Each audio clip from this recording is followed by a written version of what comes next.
మన సంస్కృతి, మన సాంప్రదాయాలు ఎప్పటికీ మనతోనే ఉండాలి. సబ్స్క్రైబ్ చేయండి తిలక్.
పుత్ర అభిమన్యు,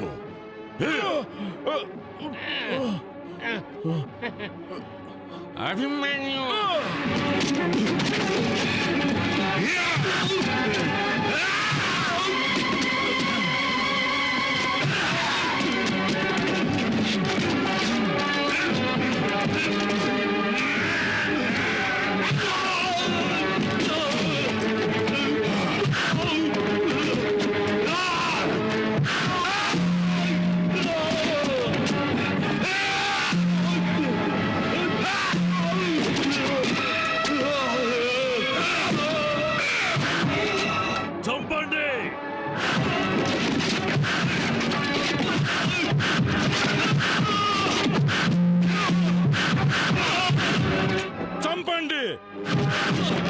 నా పుత్రుడైన లక్ష్మణుణ్ణి వధించావు నువ్వు. నిన్ను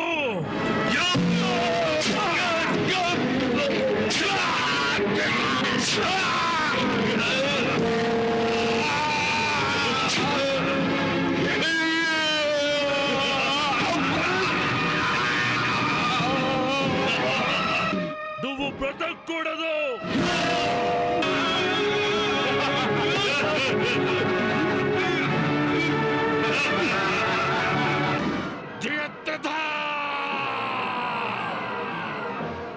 నేను కుంతి పుత్రుడనైన అర్జునుణ్ణి ప్రతిజ్ఞ చేస్తున్నాను. ఆ సింధు రాజైన జయద్రథుడు రేపు సూర్యాస్తమయంలోగా మమ్మల్ని శరణు వేడకపోయినా, ఈ రణభూమిని వదిలి పారిపోయినా, వాసుదేవుడైన శ్రీకృష్ణ సఖుణ్ణి ద్రోణ శిష్యుడు కుంతిపుత్రుడని అర్జునుడు రేపు సూర్యాస్తమయంలోగా జయద్రథుడిని వధిస్తాను. లేదంటే అగ్నిలో ప్రవేశించి స్వయంగా భస్మమైపోతాను.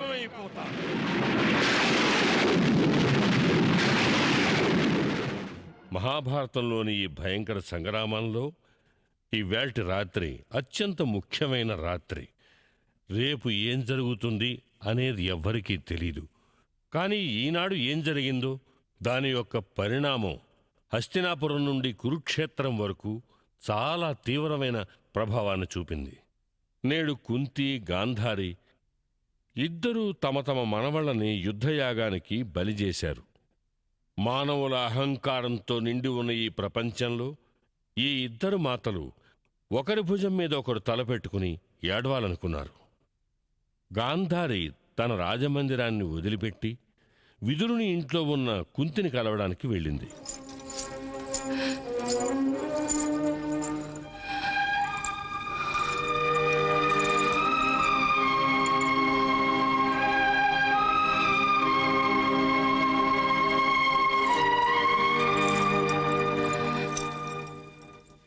ప్రణామం సోదరి. నువ్వు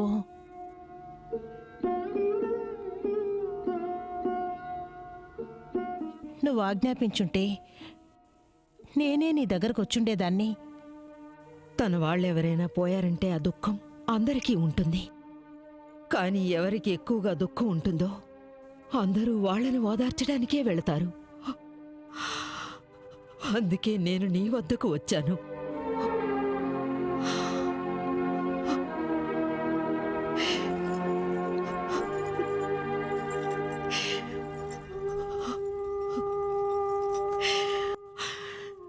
నాకు లక్ష్మణుని మరణం కంటే ఎక్కువ దుఃఖం అభిమన్యుని మరణం వల్ల కలిగింది.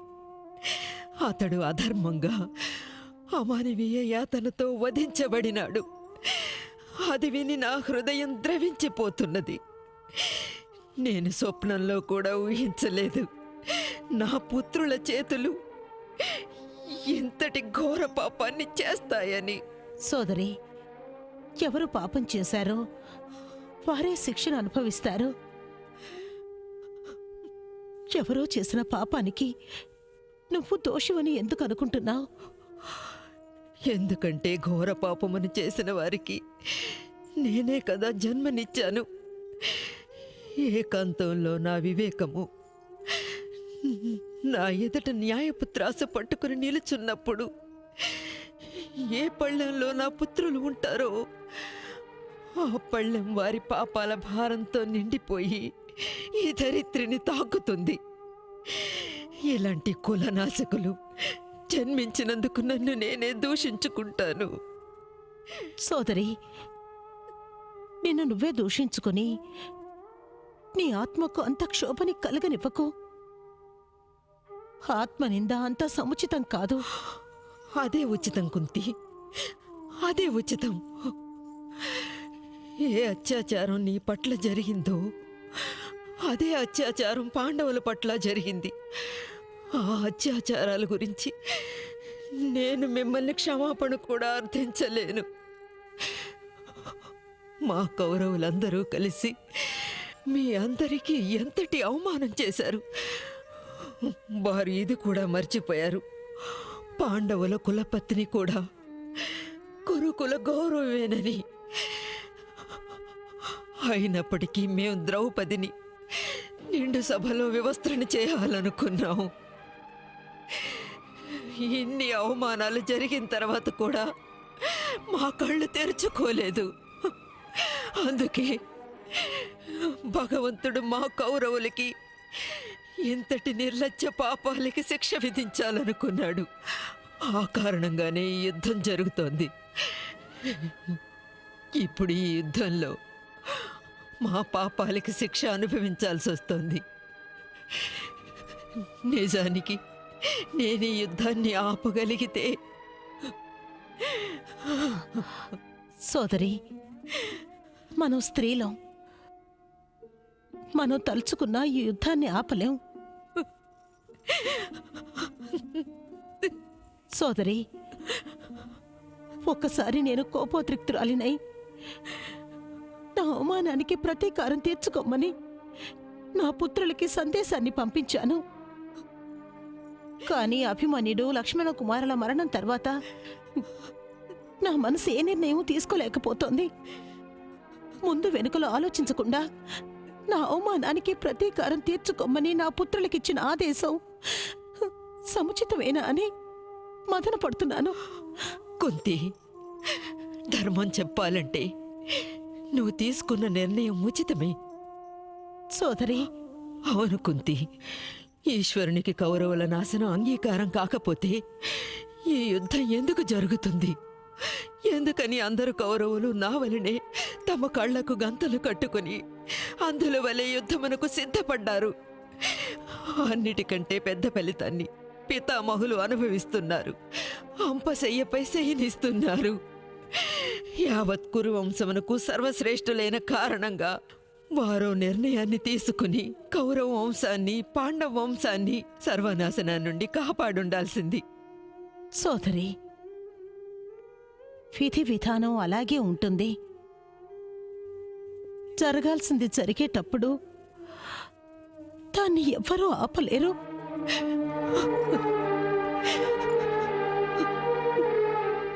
ఒక్కొక్క ఘటన ద్వారా ప్రారబ్ధం ఏ ఏ కర్మలకి ఏ లెక్కలో తీసుకుంటుందో తెలీదు.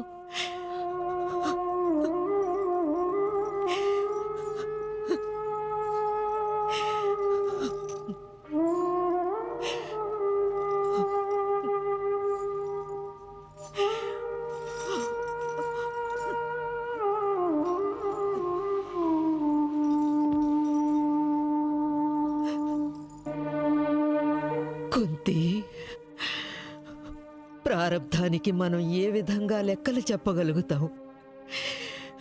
ఒక పాపానికి ఫలం పూర్తిగా అనుభవించకుండానే కౌరవుల చేతుల మీదుగా ఇంకో పాపం జరుగుతోంది. ద్రౌపది పరాభం తర్వాత అభిమన్యుని అధర్మంగా వధించారు. ఈ పాపానికి శిక్ష ఎవరెవరు అనుభవించాలో తెలియడం లేదు. అతడు పాపం అమాయక బాలకుడు. మనం ఎక్కడ కూర్చుని అశ్రువులు చిందిస్తూ మనసుల్ని తేలికపరుచుకుంటున్నాం. కానీ అతనికి జన్మనిచ్చినటువంటి ఆ సుభద్ర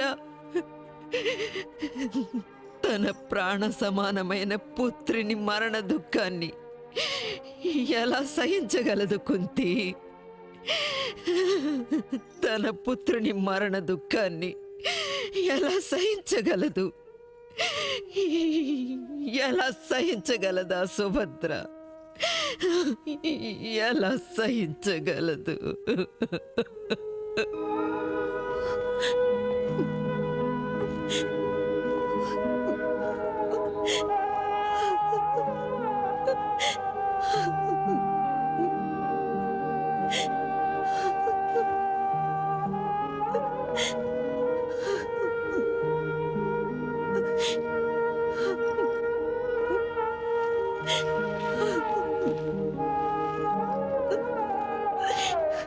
సుభద్ర,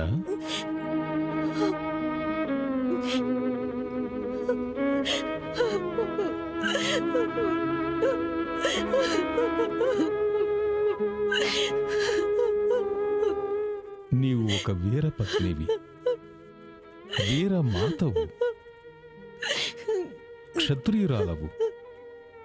నీవు దుఃఖిస్తున్నావా?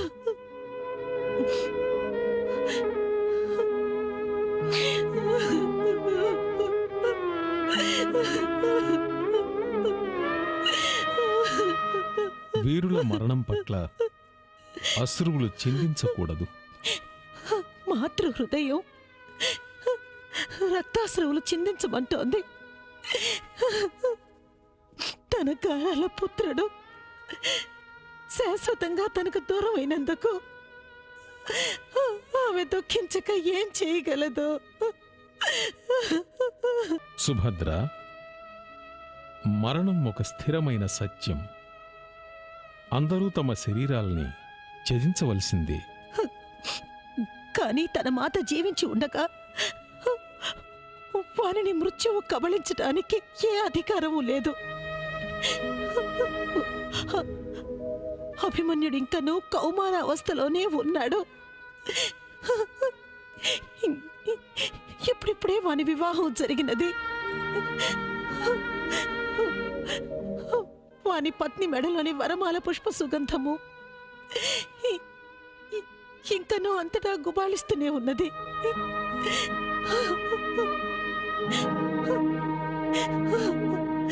ఆమె శయ్యపై పరిచిన పుష్పములు ఇంకనూ వాడనే లేదు.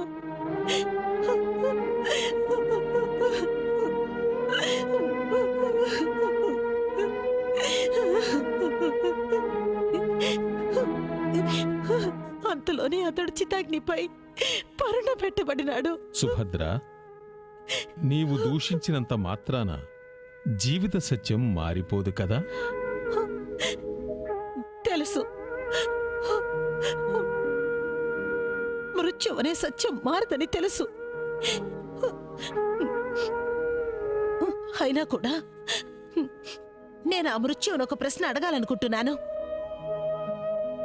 తనకి ఏ అధికారం ఉంది జన్మనిచ్చిన మాత్రే ఒక్క మాట అడగకుండా ఆమె పుత్రుని ఆమె నుంచి శాశ్వతంగా వేరు చేయడానికి ఒక్కసారే మాత ఒడిని పత్ని పసుపు కుంకాల్ని శూన్యం చేయడానికి ఆ మృత్యుకి ఏం అధికారం ఉంది?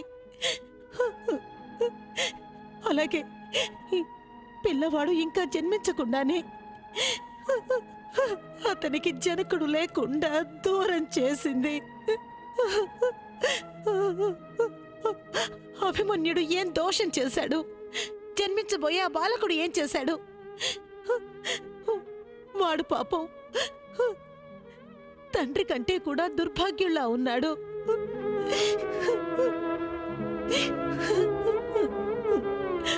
అభిమన్యుడు 13 సంవత్సరాల వరకు తన తండ్రి ముద్దు ముచ్చట్లకి దూరమై బతికాడు. కానీ వాని పుత్రుడు శాశ్వతంగా తండ్రి ప్రేమకి దూరం అయ్యాడు.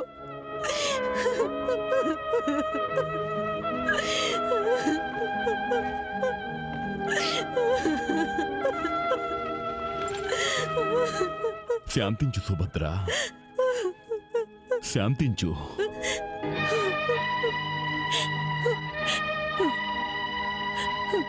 శాంతించాలా? ఎలా శాంతించను? నా పుత్రుణ్ణి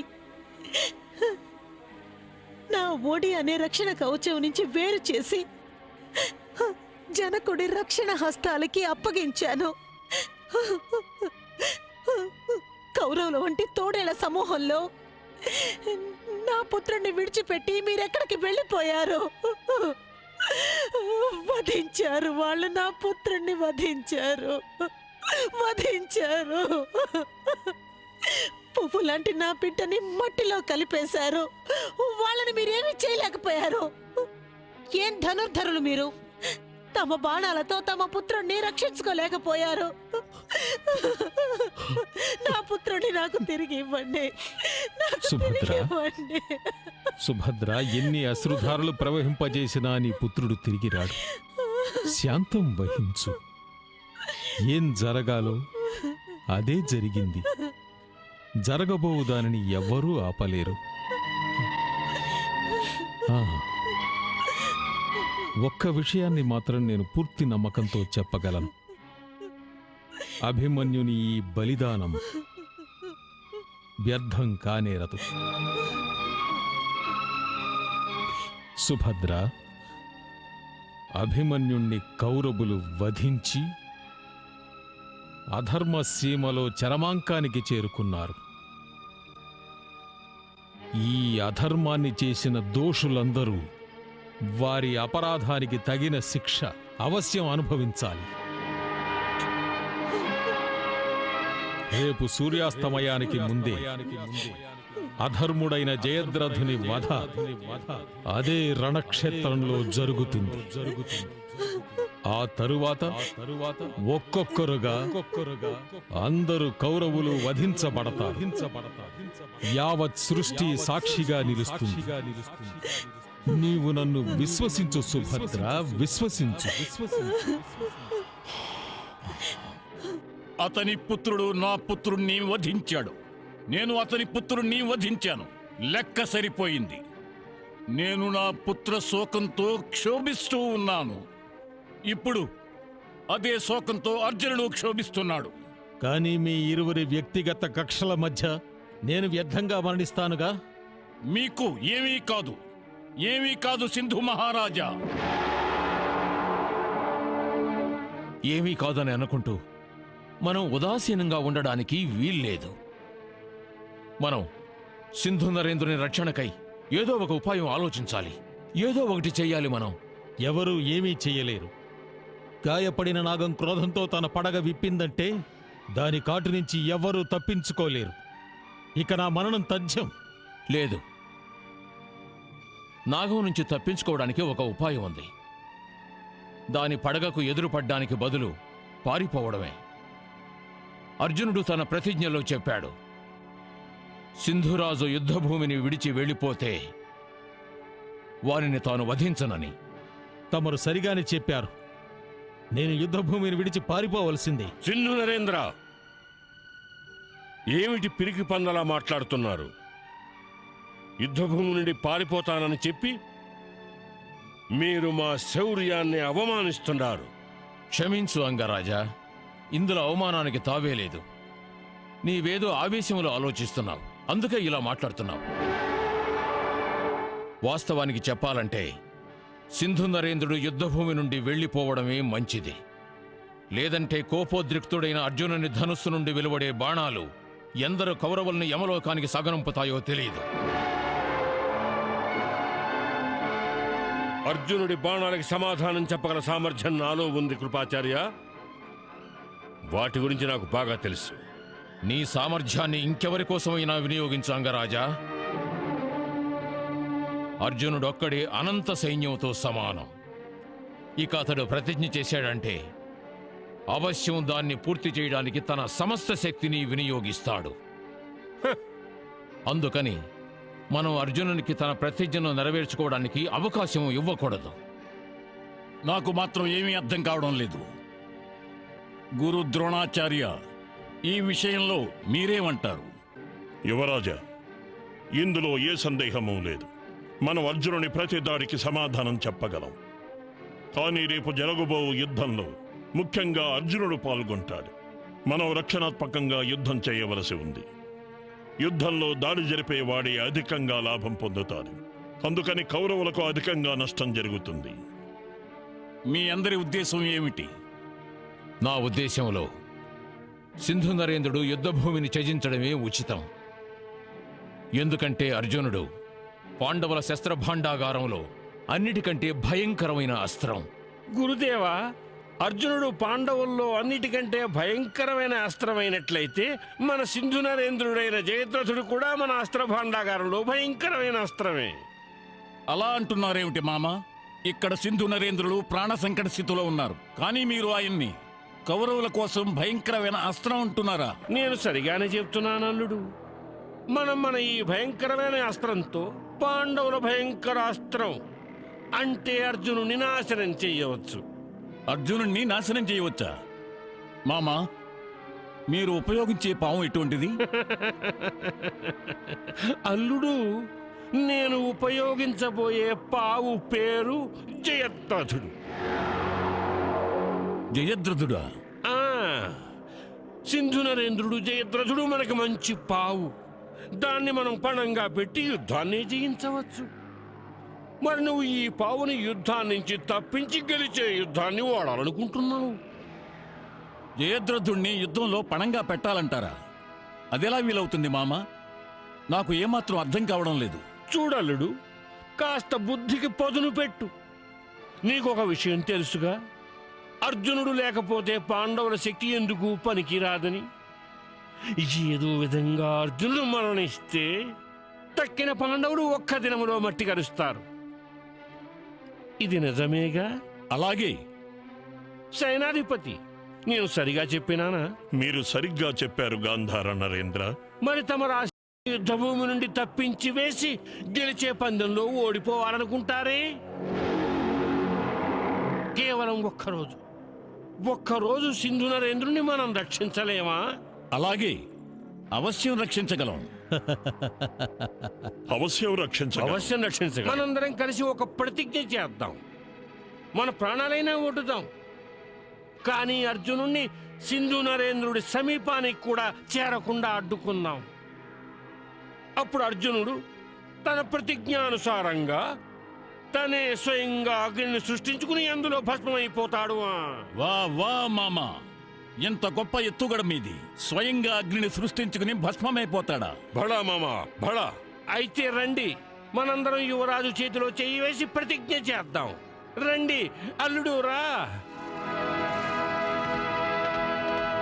మన కౌరవ యోధులందరం కలిసి ఒక ప్రతిజ్ఞ చేస్తున్నాం. రేపు సూర్యాస్తమయం అయ్యే వరకు సింధు నరేంద్రుడైన జయద్రథుని ప్రాణాలను రక్షిస్తున్నాం. అవును, మేమందరం కలిసి రక్షిస్తాం. మేము ప్రతిజ్ఞ చేస్తున్నాం.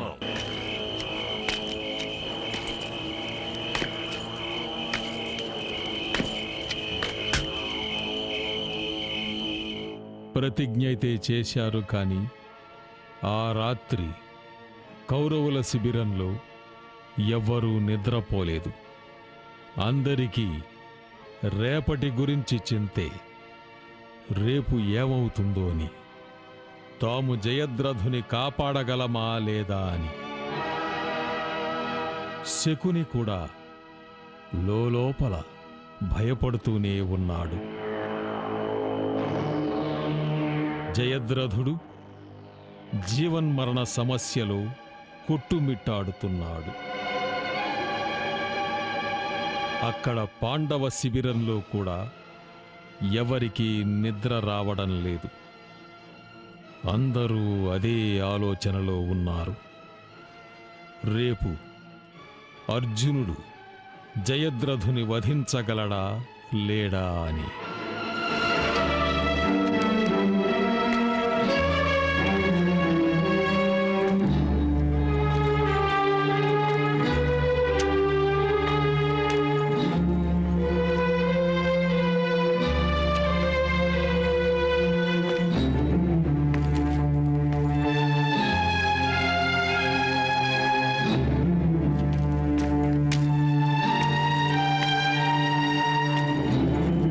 అల్లుడు ఆ?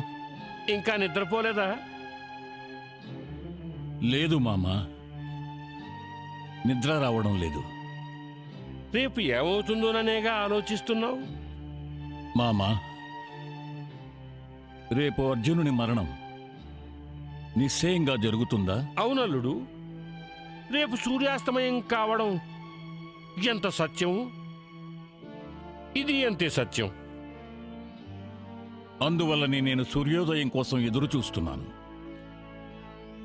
సూర్యుడు ఎలా ఉదయిస్తాడో అలాగే అస్తమిస్తాడు.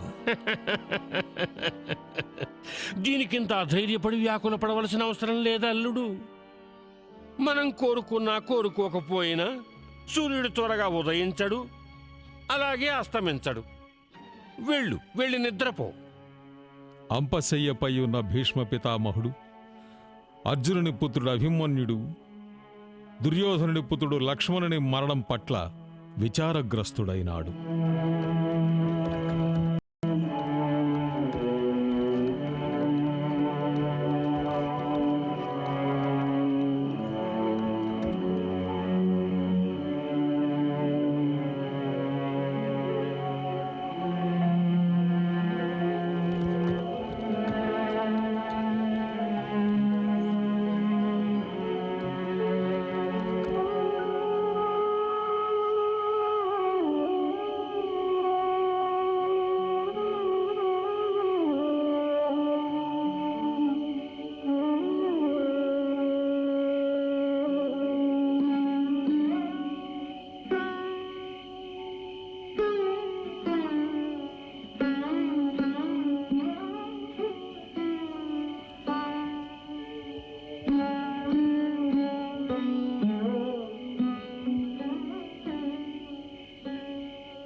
ప్రణామం పితామహ.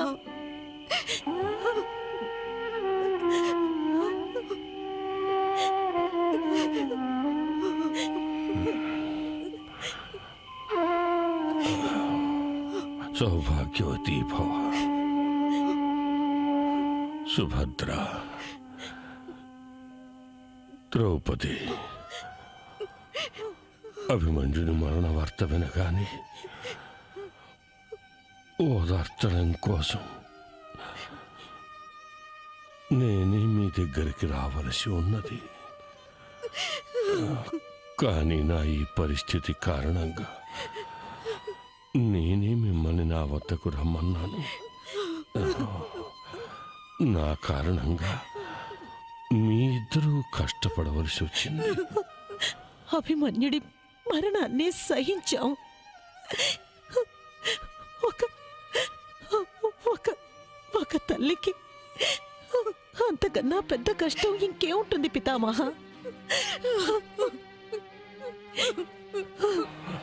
శోకించకు సుభద్ర, శోకించకు.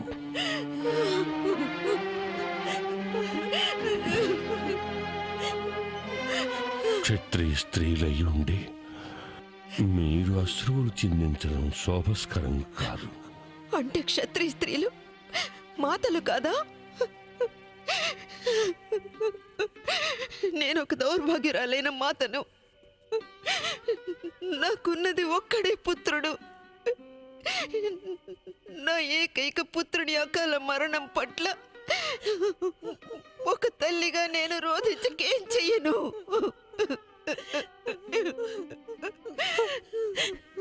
అవును పితామహ, ఒకవేళ నేడు తమరు కౌరవుల సేనాపతి అయి ఉంటే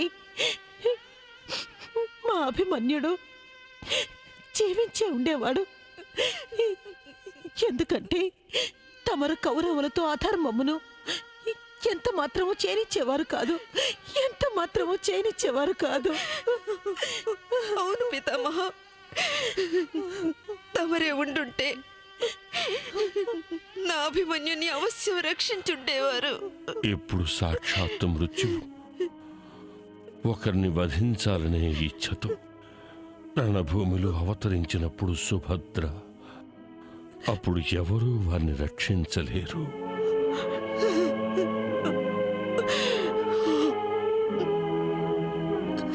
వారు ఎంత పెద్ద మహాయోధులైనప్పటికీ మృత్యువుపై మాత్రం విజయాన్ని సాధించలేరు.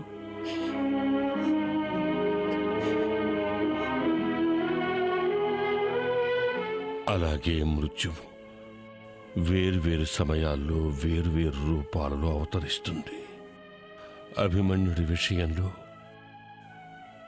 మృత్యువు దుర్యోధనుడు, దుశ్శాసనుడు, కర్ణుడు, శకుని, ద్రోణాచార్యుడు ఆదిగా గలవారి రూపాల్ని ధరించింది.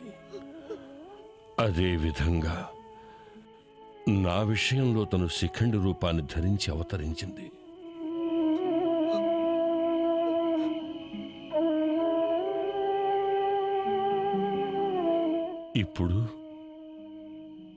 ఇప్పుడు జయద్రథుడి విషయంలో అర్జునుడి రూపాన్ని ధరించింది.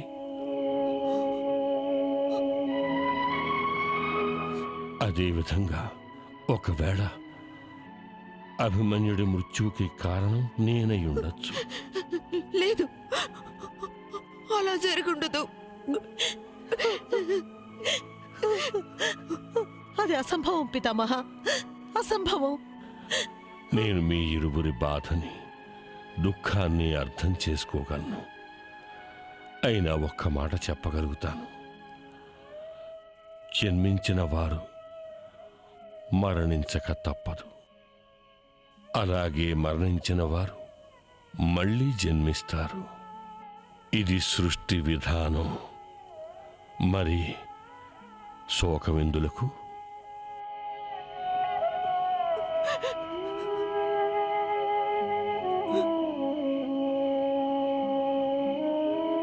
సుభద్ర, పాంచాలి, అభిమన్యుని మరణం గురించి మీరు దుఃఖించకండి. అతడికి వీరస్వర్గం ప్రాప్తించింది.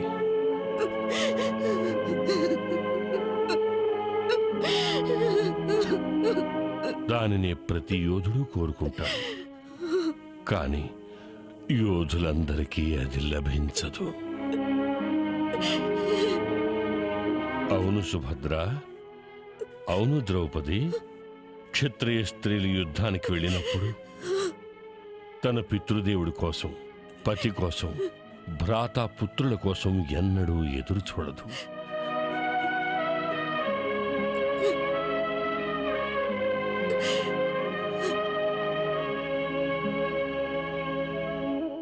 అవును, ఒకవేళ వాళ్ళు తిరిగి వస్తే దాన్ని ఈశ్వర కృపగా భావిస్తారు. తిరిగి రాకపోతే దాన్ని ఈశ్వరేచ్ఛగా భావిస్తారు. సుభద్ర,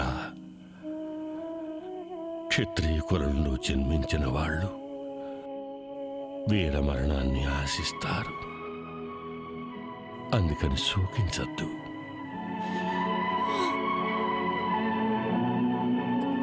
క్షత్రియ ధర్మాన్ని పాటిస్తూ ఉండగా వీరాభిమన్యునకు పుణ్యలోకం ప్రాప్తించింది.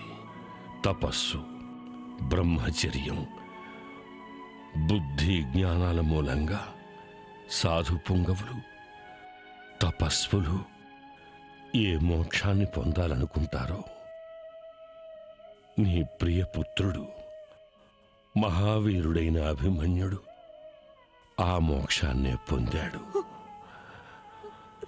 మరిక శోకవిందులకు మేమేం చేయగలం పితామహ? ఎంతైనా స్త్రీలం కదా. మా వంటి స్త్రీలకు ఇంత కష్టం ఎందుకు కలగాలి? అయినా మేం పాషాణాలు కాలేం కదా. నేను ఒప్పుకుంటాను. ఏ మాతైనా తన పుత్రుడు సజీవంగా ఉండాలనుకుంటుంది. ఒకటి ఆలోచించండి. ఒకవేళ తన ప్రాణరక్షణ కోసం అభిమన్యుడు యుద్ధభూమి నుంచి పారిపోయి ఉంటే మీరిరువురూ సంతోషించేవారా?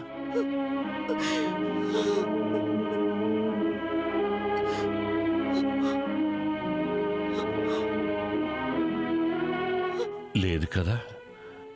మీరిరువురు మన అభిమన్యుడు కురుకుల వంశ ప్రతిష్టకి కళంకమని ఆలోచించేవారు. కానీ అలా కాదు. అభిమన్యుడు కురుకుల ప్రతిష్టకి కళంకం కాదు, తిలకం. అలాంటి తిలకం కురువంశ ప్రతిష్టని సదా పెంచుతూనే ఉంటాడు.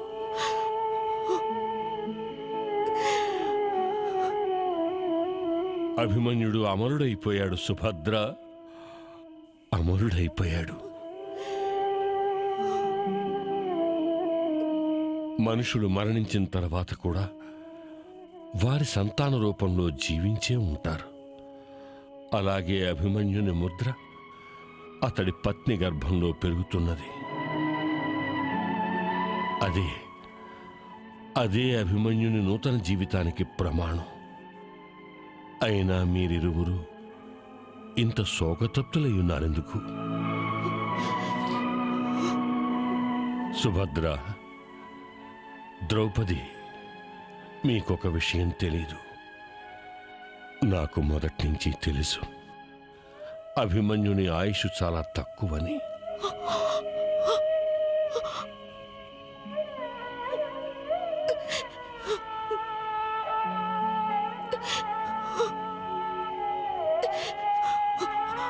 అంటే అభిమన్యుడు జన్మించినప్పుడు కురువంశ రాజజ్యోతిష్కులు నాకు అభిమన్యుడి గురించి చెప్పారు.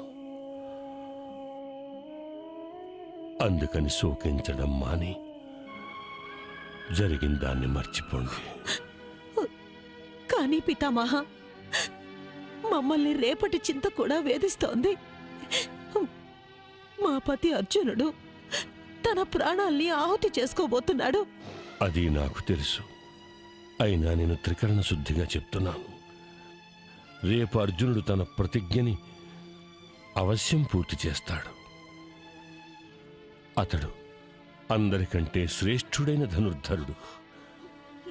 అన్నిటినీ మించి అతడు శ్రీకృష్ణ భగవానుడి భక్తుడే కాదు, ప్రియమిత్రుడు కూడా. ఆ శ్రీకృష్ణ భగవానుని కృప అతడికి రక్షా కవచమవుతుంది. అందుకని విశ్వసించండి. రేపు యుద్ధంలో అర్జునుడికి ఏమీ కాదు. విజయం అతన్నే వరిస్తుంది. పితామహ, తమ మాటలతో మా మనసులు తేలికైనవి. ఇక మాకు అనుజ్ఞనివ్వండి పితామహ.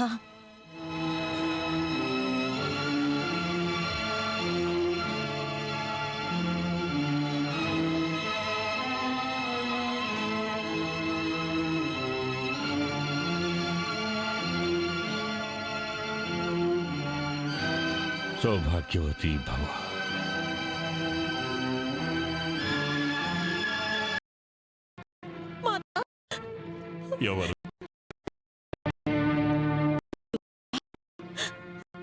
దుస్సల కాదు మాత, దుర్భాగ్యాలని పిలవండి. శుభవచనాలు పలుకు దుసలా. నేటి సూర్యాస్తమయం మరణం నిర్ణయించ వారు దుర్భాగ్యశాలి కాక మరింకేమవుతారు? తమరి ఈ యుద్ధమును వారించండి పితృదేవా, తమరి ఈ యుద్ధమును వారించండి. ఇప్పుడు నేను ఈ యుద్ధాన్ని భరించడానికి చేయలేను.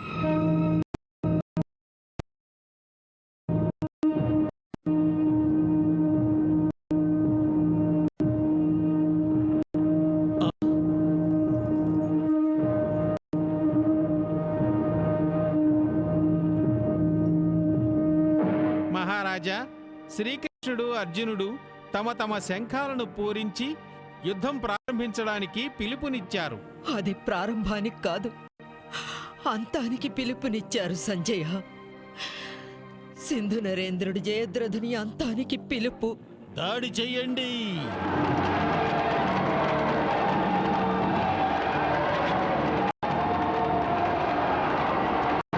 దాడి చెయ్యండి.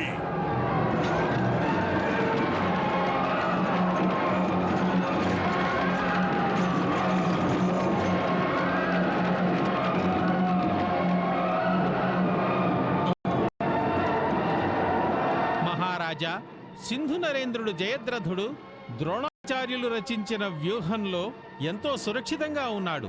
వాస్తవానికి ఒక రాతి దుర్గంలో ఉన్నట్టున్నాడు.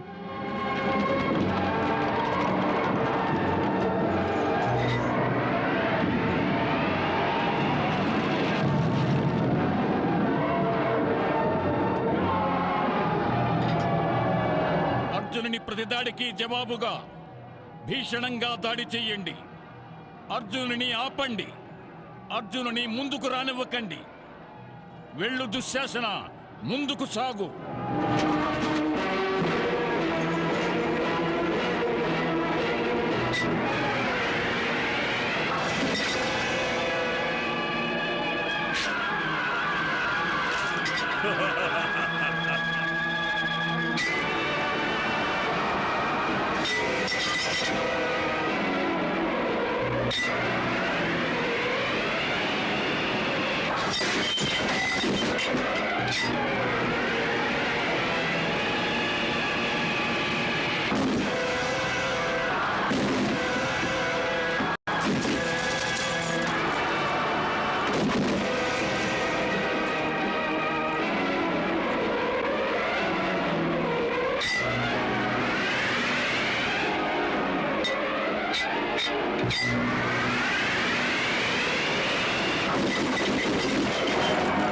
వాసుదేవా, రథాన్ని జయద్రథుని వైపుకు పోనివ్వు.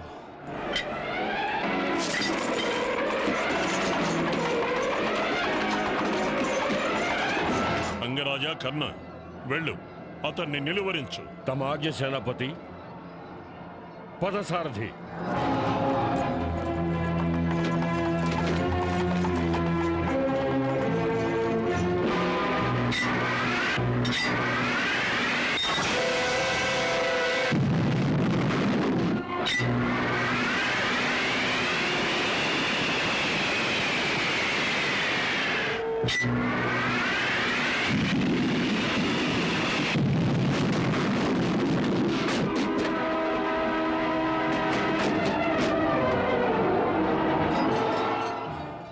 భీమసేన, అంగరాజైన కర్ణుడు అర్జునుని అడ్డుకోవాలనే ఉద్దేశంతో అతడితో యుద్ధం చేయాలని వెళ్తున్నాడు.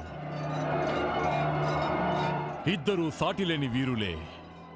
ఒకవేళ అర్జునుడు కర్ణుడితో యుద్ధం చేయడంలో సమయం గడిచిపోతే అప్పుడు సూర్యాస్తమయానికి ముందు అర్జునుడు జయద్రథుని వద్దకు చేరుకోలేడు. లేదు ధర్మనందన, నేనటుల జరగనివ్వను. నేను నా బాహుబల పరాక్రమంతో కర్ణుణ్ణి అర్జునుడి దారి నుండి తప్పిస్తాను.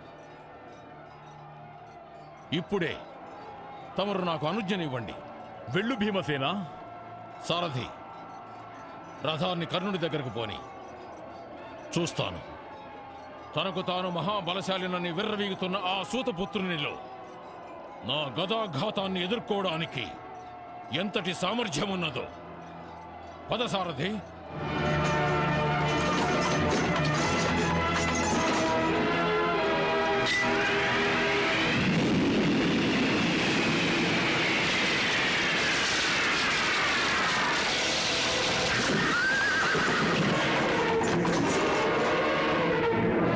సంజయ, నేడు సూర్యగతికి ఏమైనా అవరోధం కలిగిందా? ఇంకనూ సూర్యాస్తమయమే కాలేదు. అవుతుంది, సాయంత్రం అవుతుంది. మనం కోరుకున్నట్టు ప్రకృతి నియమం, విధి విధానం మారడం అనేది జరగదు కదా. సూర్యుడు సమయానికి నిశ్చయంగా అస్తమిస్తాడు. కానీ ఈ సమయాన సూర్యకిరణాల వేగాన్ని మించి అర్జునుని రథవేగాన్ని పెంచే ప్రయత్నాన్ని శ్రీకృష్ణ భగవానుడు చేస్తున్నాడు. కౌరవ సేనల్ని భీకర సంహారం చేస్తూ అర్జునుని రథం ముందుకు సాగుతున్నది మహారాజా.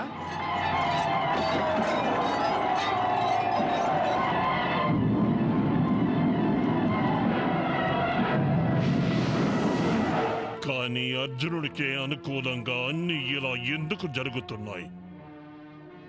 ఎవరు అర్జునుడిని నిలువరించలేకపోయినా అంగరాజైన కర్ణుడేం చేస్తున్నాడు? తను ముందుకు రాడేమి? అంగరాజు కర్ణుడు అర్జునుని నిరోధించడం కోసం ముందుకు సాగుతున్నాడు మహారాజా. ఆగు! రథాన్ని ఆపు కేశవా, రథాన్ని ఆపు.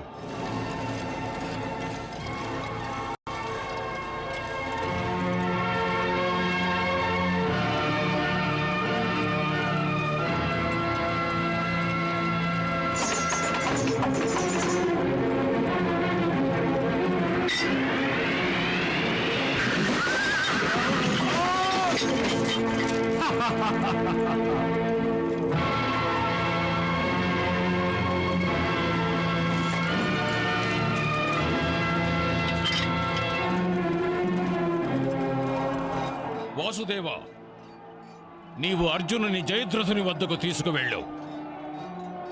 ఈ సూతపుత్రుని నేను చూసుకుంటాను. ధన్యవాదాలు భీమసేన. పద కేశవా, జయద్రథుని వైపుకు పోనివ్వు. అలాగే. పోనివ్వు. ఓరి సూతపుత్ర, అర్జునునితో యుద్ధం చేయడానికి వెళ్తావా? అర్జునుని మీదున్న భయంతో నీవు యుద్ధం నుండి సన్యాసం తీసుకున్నావు. గొప్ప కట్టు కథల్లావు. పితామహుడైన భీష్ముని నేతృత్వంలో యుద్ధం చెయ్యనని. నీ ప్రాణాలు కాపాడుకోవడానికి చక్కని ఉపాయం ఆలోచించావు నువ్వు. మరిప్పుడు ఏ మొహం పెట్టుకుని అర్జునునితో యుద్ధం చేయడానికి వెళ్ళావు? హే!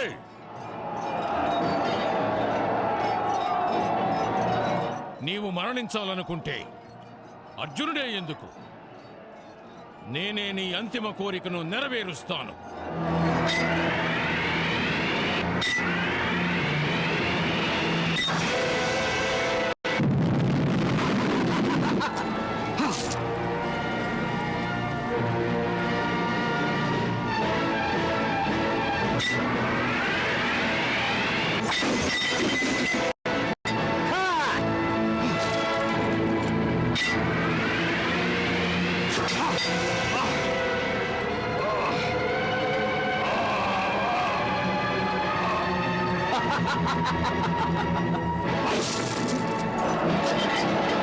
భీమసేన, నీ చేతిలో ఆ గద శోభస్కరంగా లేదు.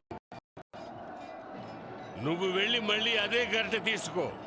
విరాటరాజు పాకశాలలో నీకు తోడుగా ఉన్నది అదేగా. సూతపుత్ర,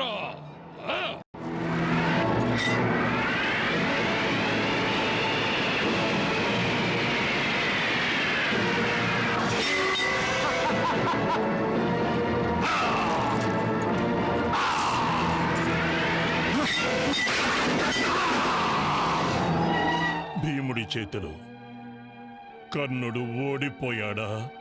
హ! ఇది శుభ సంకేతం కాదు గాంధారి. అవును మహారాజా, ఇది నిశ్చయంగా శుభ సంకేతం కాదు. ప్రకృతి మనకి ఎన్నోసార్లు సంకేతాన్నిచ్చింది. కానీ రాజ్యకాంక్ష కారణంగా శకుని మాయకు లోబడిన దుర్యోధనుని బుద్ధి ప్రకృతి ఇచ్చిన సంకేతాన్ని గ్రహించలేదు. మనం కూడా అదే తప్పు చేశాం మహారాజా. అవును గాంధారి, ప్రకృతి మనకు పదే పదే సంకేతాలిచ్చింది. మనం కూడా ప్రతిసారి ఆ సంకేతాల్ని నిర్లక్ష్యం చేశాం. అవును మహారాజా,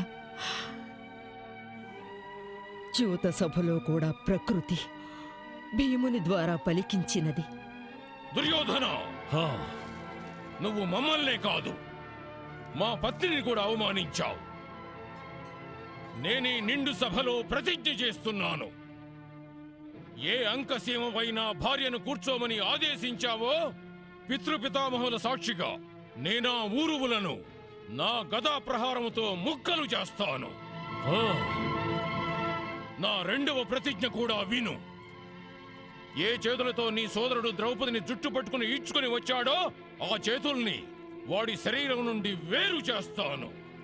ఆ దుశ్శాసనుడి రక్తంతోనే ద్రౌపది కేశాల్ని ముడివేస్తాను. ఆ సమయంలో కూడా ఆ సంకేతాన్ని మనం పూర్తిగా విస్మరించాం. దాని పరిణామంగా మన 9 పుత్రులు, మన అల్లుడు జయద్రథుల ప్రాణాలు సంకటంలో పడ్డాయి. నా ప్రాణములు ఇప్పుడు సంకటములో పడినవి. కృపాచార్య, శకునిమామ, నాకిప్పుడు అనిపిస్తున్నది దుర్యోధనుడు ద్రోణాచార్యులతో చేతులు కలిపి నేను చాలా తప్పు చేశానని. లోకులు ఏమైనా అనుకోని అని నేను రణభూమిని విడిచి నా సింధు దేశానికి తిరిగి వెళ్ళిపోయి ఉండవలసింది. సింధు నరేంద్ర, నీవు ఆ మాట నీ మన సేనాధిపతి ద్రోణుల వారిని అవమానిస్తున్నావు. నీవీ వ్యూహంలో సురక్షితంగానే ఉన్నావు సింధు నరేంద్ర. అవును సింధు నరేంద్ర, నిన్ను రక్షించే బాధ్యత మా అందరిది. ఆ ఒక్క అర్జునుడే కాదు, ఆ యమధర్మరాజే దిగి వచ్చినా కనీసం నీ నీడను కూడా తాకలేడు జయద్రథ. కనుక నీవు నిశ్చింతగా ఉండు సింధు నరేంద్ర, నిశ్చింతగా ఉండు. నిశ్చింతగా ఉండనా?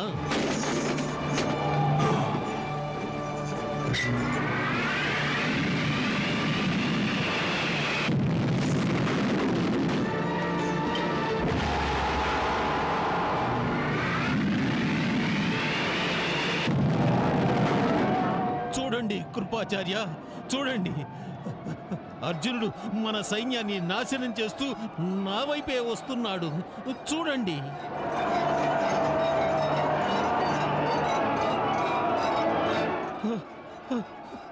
ఇప్పుడు తమరే చెప్పండి కృపాచార్య, నేను నిశ్చింతగా ఎలా ఉండగలను? సింధు నరేంద్ర, మీకు మాపై నమ్మకం లేదా? ఉన్నది మామా, ఉన్నది. మీ ఇరువురి శౌర్య పరాక్రమాలపై నాకు ఎలాంటి సందేహము లేదు. కానీ కానీ కానీ ఏంటి జయద్రథ?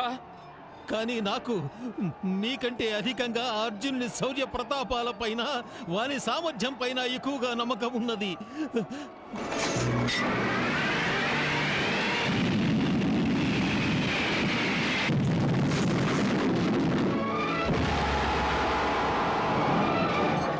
అర్జునుడు అవశ్యం తన ప్రతిజ్ఞను నిలబెట్టుకుంటాడు. వాని ప్రతిజ్ఞ నెరవేరిందంటే దాని అర్థం నా అస్తిత్వం ఇక లేనే లేదని. చూడగా సూర్యుడు అస్తమించడానికి ఇంకా ఎంతో సమయం లేనట్టుగా ఉంది.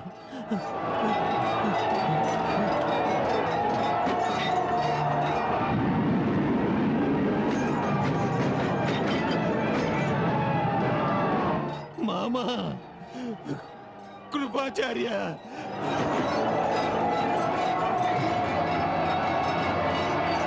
సూర్యుడు నడినెత్తినున్నాడు. సమయం సగం చేజారిపోయింది.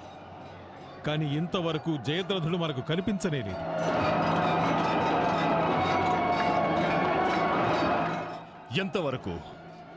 ఎంతవరకు తప్పించుకుంటాడు మృత్యువు నుంచి? నేడు వానిని వధించకుండా వదలను.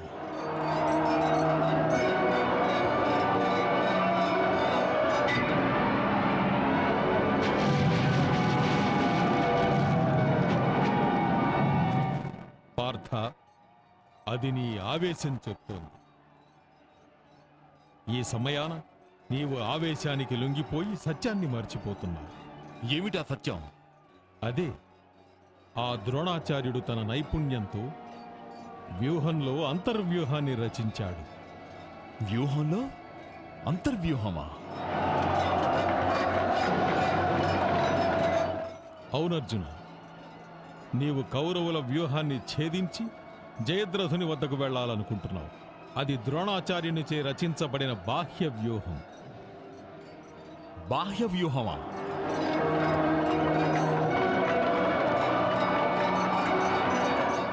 అవును పార్థ, వారు రచించిన ఆ అంతర్వ్యూహంలో జయద్రథుడు సురక్షితంగా ఉన్నాడు.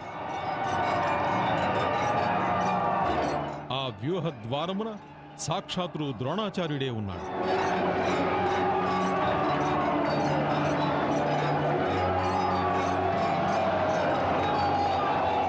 ఇంతవరకు మనం ఆ బాహ్య వ్యూహాన్నే ఛేదించలేకపోయాం.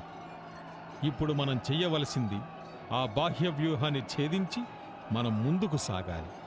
అక్కడ ద్రోణాచార్యునితో యుద్ధం చేసి అతన్ని పరాజితుణ్ణి చెయ్యాలి. ఆ తరువాతే మనం ఆ అంతర్వ్యూహంలో ప్రవేశించగలం.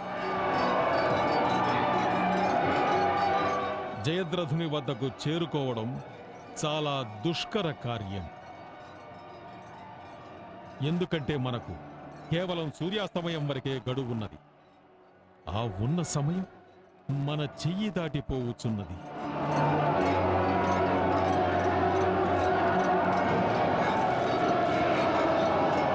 ధన్యవాదాలు కేశవ. నీవు నాకు ద్రోణాచార్యుని వ్యూహాన్ని వివరించావు. ఇప్పుడు అంతర్వ్యూహం వద్ద ఉన్న ద్రోణాచార్యుని వద్దకు పోనివ్వు. ఆ జయద్రథుణ్ణి దాచి ఉంచిన అంతర్వ్యూహం వద్దకు పోనివ్వు.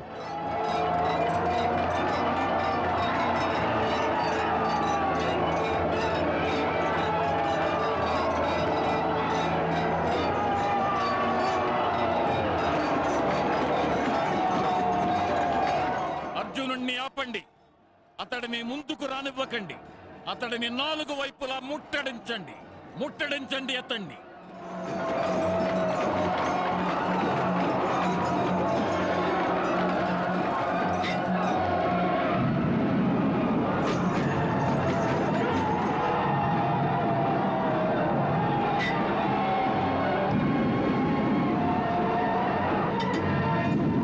మహారాజా, అర్జునుని నిరోధించడానికి కౌరవ వీరులు తమ శక్తి వంచన లేకుండా ప్రయత్నిస్తున్నారు. కానీ అతన్ని నిరోధించడంలో విఫలులైనారు. మహారాజా, అర్జునుడు వాస్తవానికి నేడు సాక్షాత్తు యమధర్మరాజు అవతారాన్ని దాల్చినాడు. అతడికి ఎదురుగా ఎవరు వచ్చినను నిలువలేకున్నారు.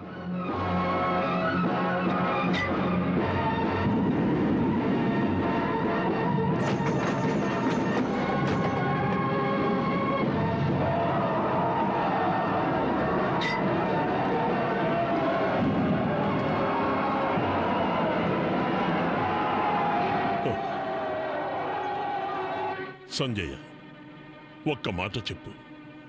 సింధు నరేంద్రుడు జయద్రథుడు సురక్షితమేనా?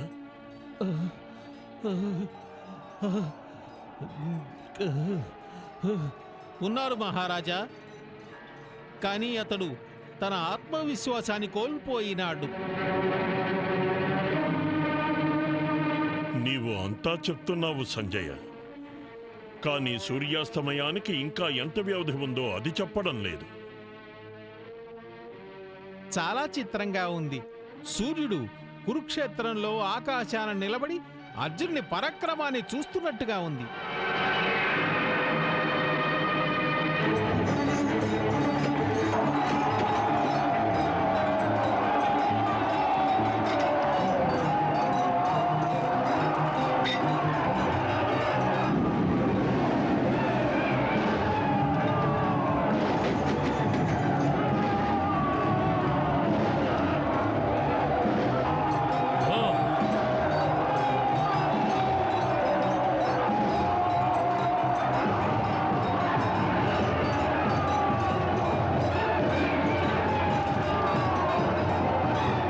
భళ అర్జున, భళ.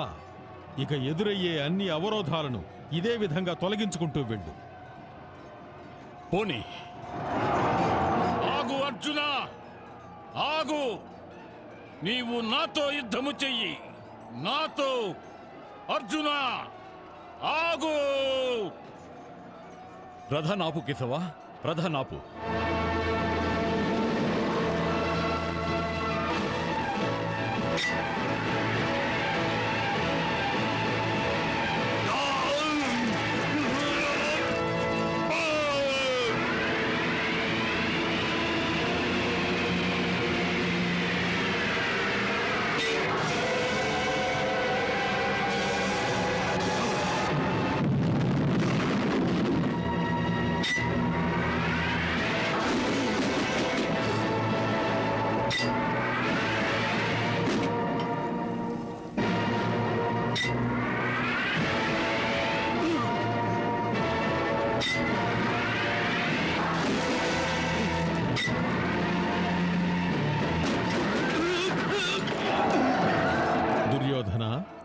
నీవు యుద్ధం చేస్తావా?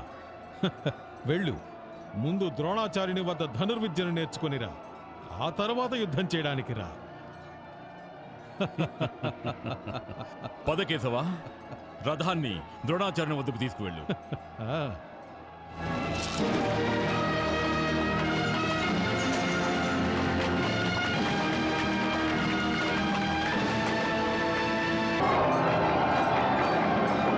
ఆచార్య,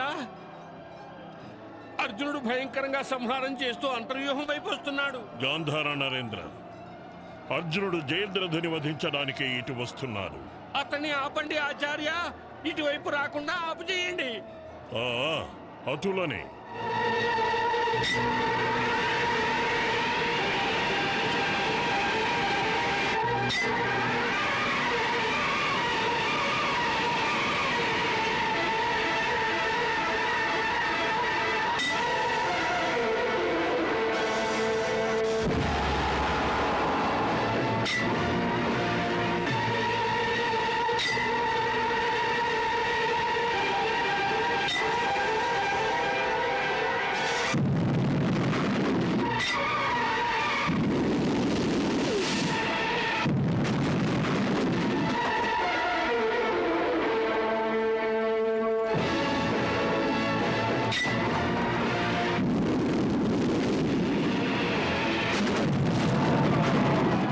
అతడు వచ్చేశాడు, అతడు వచ్చేశాడు.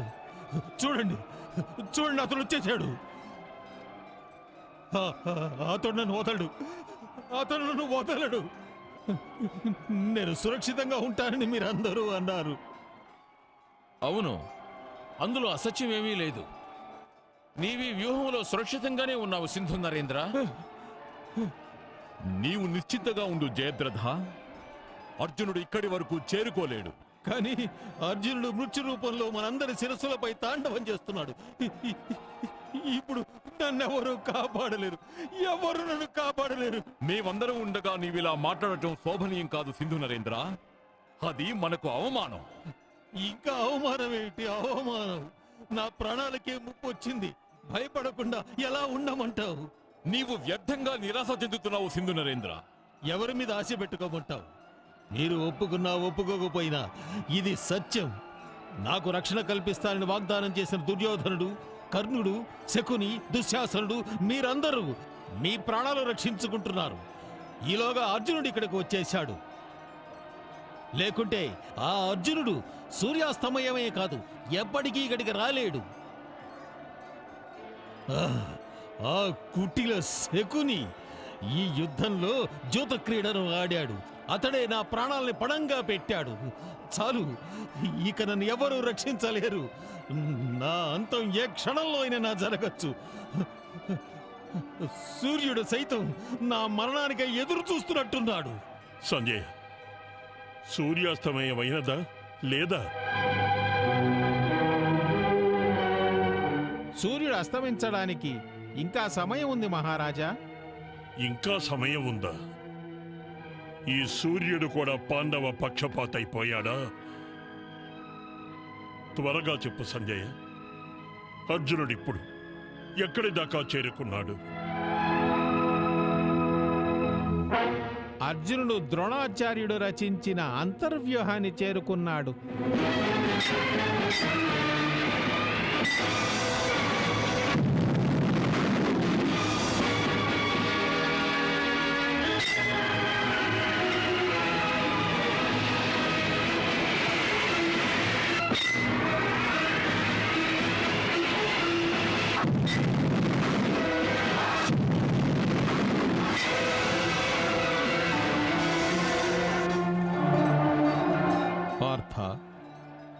సూర్యుడు పశ్చిమ దిశ వైపు కురుంగుతున్నాడు. ఇంకా మనం వ్యూహంలోకి ప్రవేశించలేకపోయాం. మనం ఆ వ్యూహంలో త్వరగా ప్రవేశించవలసి ఉంది. కానీ ద్రోణాచార్యుని పరాజితుణ్ణి కావించకుండా ఆ వ్యూహంలో ప్రవేశించలేం కదా. ఆ ద్రోణాచార్యుని చేతిలో శస్త్రాలున్నంత వరకు ఎవరూ అతని దరిచేరలేరు. వారు ఎంత గొప్ప వీరులైనా సరే. మరి నేను ఏం చేయను?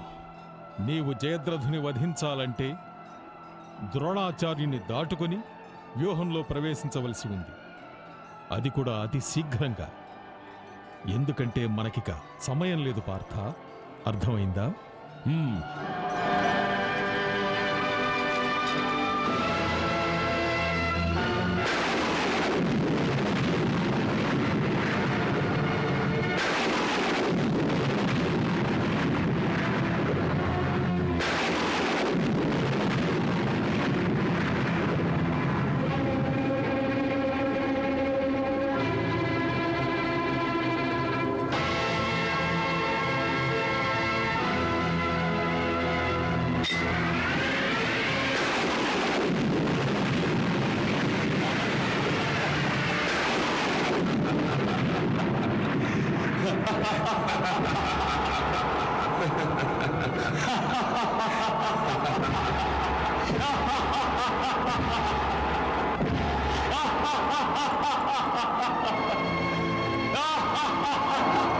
నువ్వేమంటున్నావు సంజయ? కురుక్షేత్రంలో అనేక మంది అర్జునులు ప్రత్యక్షమయ్యారా? అవును మహారాజా, దుర్యోధనుడు ఇతర కౌరవ వీరులు భ్రమించిపోయినారు. ఆ అర్జునుడు మాయావిగా ఎప్పుడు మారాడు? అది కృష్ణుని మాయ కాదు కదా? ఈ మాయ కృష్ణుడిదే కాదు, అర్జునుడిదే కాదు. వారిద్దరిది కాకపోతే మరి మరి మనకు అర్జునుడు ఒక్కడే ఎలా కనిపిస్తున్నాడు ఆచార్య? అంటే మన కళ్ళు మనల్ని మోసం చేస్తున్నాయంటారా ఆచార్య? అవును యువరాజా, మన కళ్ళే మనల్ని మోసం చేస్తున్నాయి. అర్జునుడు గాంధర్వాస్త్రాన్ని ప్రయోగించి మనల్ని భ్రమింపజేస్తున్నాడు. గాంధర్వాస్త్రమా? ఆ అస్త్రాన్ని ద్రోణాచార్యుడే అర్జునునికి ప్రసాదించాడు. ద్రోణాచార్యుడి వద్ద దానికి ఉపసంహారం ఉంటుంది. అవును యువరాజా, నా దగ్గర ఉపసంహారం ఉంది. అయితే ఈ అర్జునుడి గంధర్వాస్త్రం యొక్క ప్రభావాన్ని వెంటనే నిర్వీర్యం చేయండి, నిర్వీర్యం చేయండి, లేదా అనర్థం జరిగిపోతుంది ఆచార్య, అనర్థం జరిగిపోతుంది.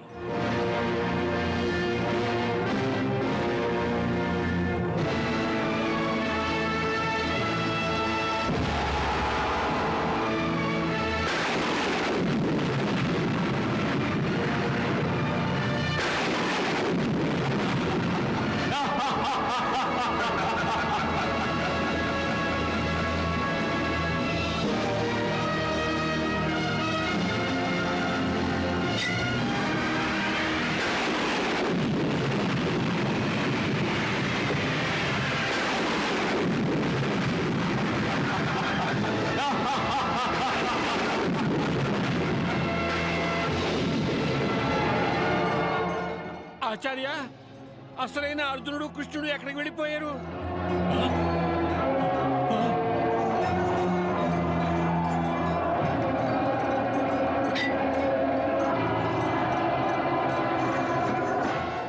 ఆచార్య, ఆచార్య, గాంధార్వస్త్రాన్ని ప్రయోగించి అర్జునుడు మనల్ని భ్రమలో పడేశాడు. ఇప్పుడు వ్యూహంలో ప్రవేశిస్తున్నాడు. ఏమి? అర్జునుడు వ్యూహంలో ప్రవేశించాడా? జయద్రథుణ్ణి ఆ వ్యూహంలోనే దాచాడు ద్రోణాచార్యుడు.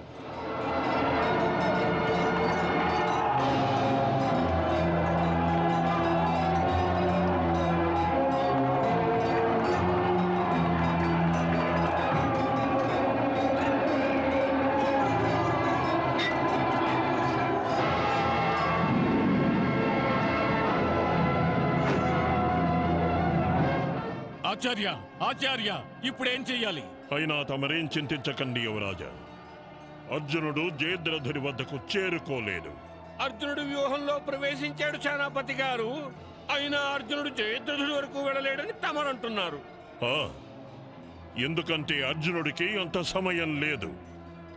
అటు చూడండి, సూర్యాస్తమయం ఆసన్నం కానుంది.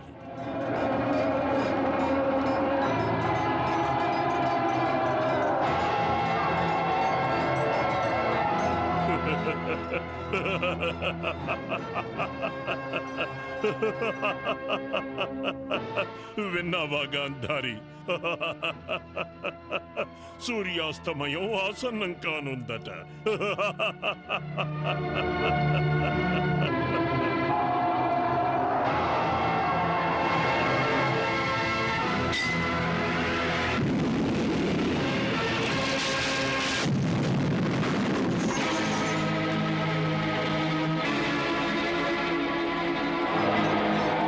అగ్రజ, ఈ కాలగతిని మనం ఆపలేమా అగ్రజ?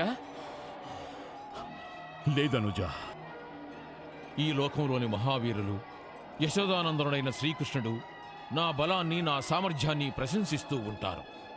నా వంటి బలవంతుడు, శక్తివంతుడు ఈ విశ్వంలో వేరెవరూ లేరని. కానీ నేడు నాకు అర్థమైంది, నేనీ విశ్వంలో అందరికంటే దుర్బల మానవుణ్ణని. సూర్యాస్తమయం కాకుండా ఆపలేకపోయాను. నా సోదరుడు అర్జునుని ప్రతిజ్ఞ నెరవేర్చుకోవడంలో వానికి సహాయం చేయలేకపోయాను.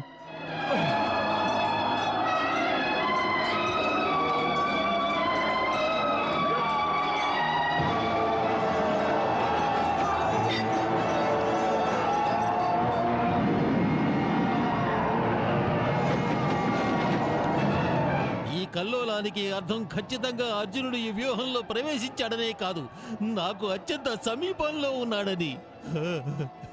అయిపోయింది. ఇంకొద్ది క్షణాల్లో అతడు నా శిరస్సును ఖండించేస్తాడు. అశ్వత్థామా! లేదు సింధు నరేంద్ర, అలాంటి సూచనలేవి కనిపించడం లేదు. నీవంత నమ్మకంతో ఎలా చెప్పగలవు? ఎందుకంటే ఒక వ్యూహాన్ని ఛేదించిన తరువాత మరో వ్యూహంలో ప్రవేశించడానికి అర్జునుడికి ఒక దినమంతా పడుతుంది. అయినా అంత సమయం ఎక్కడుంది అర్జునునికి?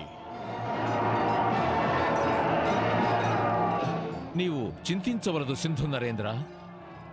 అటు చూడు, సూర్యాస్తమయం కావడానికి ఇప్పుడు ఎక్కువ సమయం లేదు.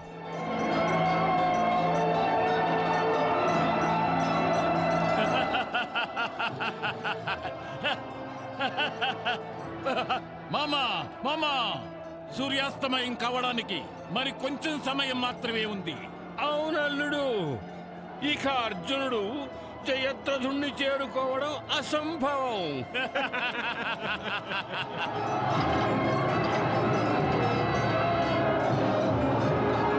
అగ్నిదేవా, నేడు నన్ను నేనే నీకు అర్పించుకుంటున్నాను. నా ఈ సమర్పణను స్వీకరించు.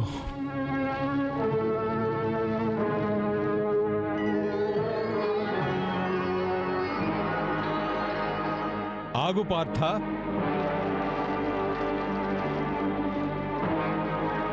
ఇంకా సూర్యాస్తమయం కాలేదు. అటు చూడు.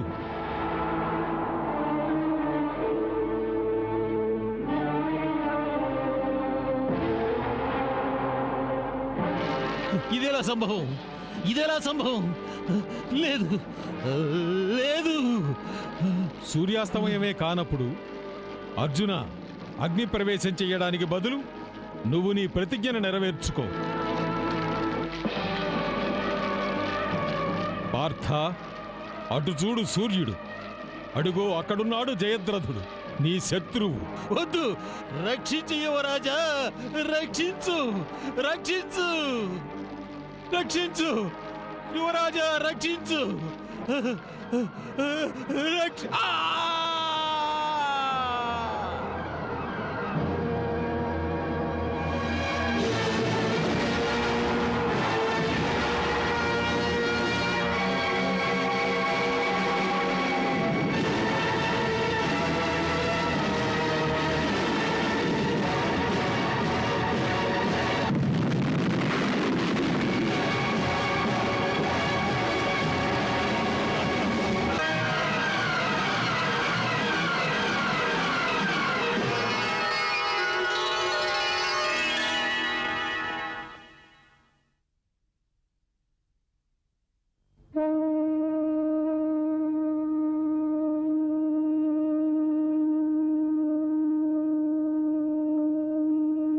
సూర్యాస్తమయమైనది, యుద్ధం సమాప్తం చెయ్యండి.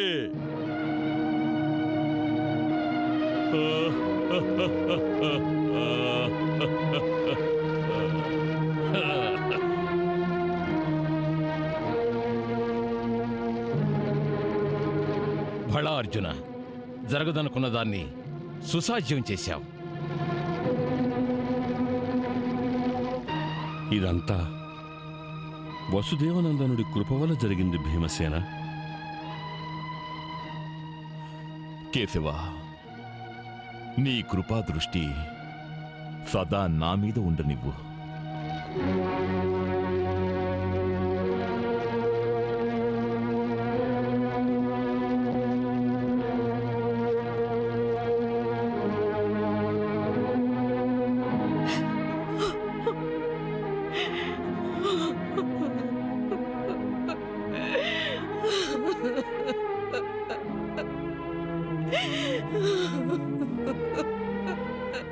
గాంధారి,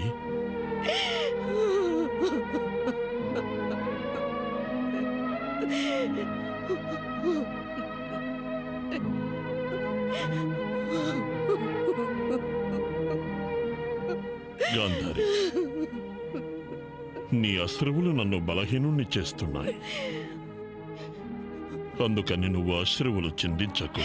లేదు మహారాజా, ఎవరి నొసటను రోధించమని రాసుంటుందో వారు రోధించడం తప్ప ఇంకేం చేయగలరు? సింధు నరేంద్రుడు జయద్రథుడు నీకే కాదు నాకు కూడా అల్లుడే కదా. మన పుత్రిక సౌభాగ్యం పోయినందుకు నీకెంత బాధగా ఉందో నాకు అంతే బాధగా ఉంది. అయినా నేను నా అశ్రువుల్ని ఎంత ధైర్యంగా నిలుపుకుంటున్నాను. తమలోని అధైర్యానికి కారణం తమరు పురుషులు, కానీ నేను స్త్రీని. అందుకని నా హృదయాన్ని పాషాణంగా చేసుకోలేను మహారాజా, నా హృదయాన్ని పాషాణంగా చేసుకోలేను. నీవు నీ అశ్రువుల్ని ఆపుకోలేకపోతే నీ రోదన విని నా ధైర్యము పోతుంది. కన్నీళ్లు కట్టలు తెంచుకొని ప్రవహిస్తాయి. అందుకని శోకించాలనుకుంటే నీ మందిరానికి వెళ్ళి శోకించు. నాకు ఒంటరిగా రోధించాలని ఉంది, కానీ నాకు నా మందిరానికి వెళ్ళాలంటే భయంగా ఉన్నది. నీ మందిరానికి వెళ్ళడానికి భయం ఎందుకు? ఒకవేళ నా పుత్రిక దుస్సల నా మందిరానికి వస్తే ఆమెకు నా మోహాన్ని ఎలా చూపించగలను? చెప్పండి మహారాజా, నేను ఆమెకు ఎలా నా మోహాన్ని చూపించగలను? నేను ఆమెను ఎలా ఓదార్చగలను? ఎవరు దుఃఖితులు కారో వారే కదా ఓదార్చగలరు. నా కోడళ్ళని చూసే సాహసం కూడా నాలో లేదు. మహారాజా, కేవలం మన అల్లుడు జయద్రథుని వధ మాత్రమే జరగలేదు. ఇంతవరకు మన పుత్రులు ఎంతమంది వధించబడినారో మనకు తెలియదు. అవును గాంధారి, మనం ఎంతో తేలిగ్గా మన పుత్రుల్ని ఆహుతి చేసుకుంటున్నాం. మొన్నటి వరకు ఈ మందిరంలో మన 9 పుత్రులతో సహా మన కోడళ్ల సందడి కూడా వీణుల విందుగా ఉండేది. కానీ ఇప్పుడు ఈ మందిరంలో ఏ మూల చూసినా నిశ్శబ్దమే తాండవిస్తోంది మహారాజా. కేవలం నిశ్శబ్దమే తాండవిస్తోంది. మన ప్రియ పుత్రికకు లేదా ఏ కోడలికైనా ఎదురుపడాలంటే ధైర్యం చాలడం లేదు. నేనిప్పుడు ఈ సంఘటనతో భయకంపితురాలనయ్యాను మహారాజా. ఇప్పుడు ఈ సంఘటనతో భయకంపితురాలనయ్యాను. అందుకని కృప చూపి నాకు తమ మందిరంలో ఉండడానికి అనుమతినివ్వండి మహారాజా.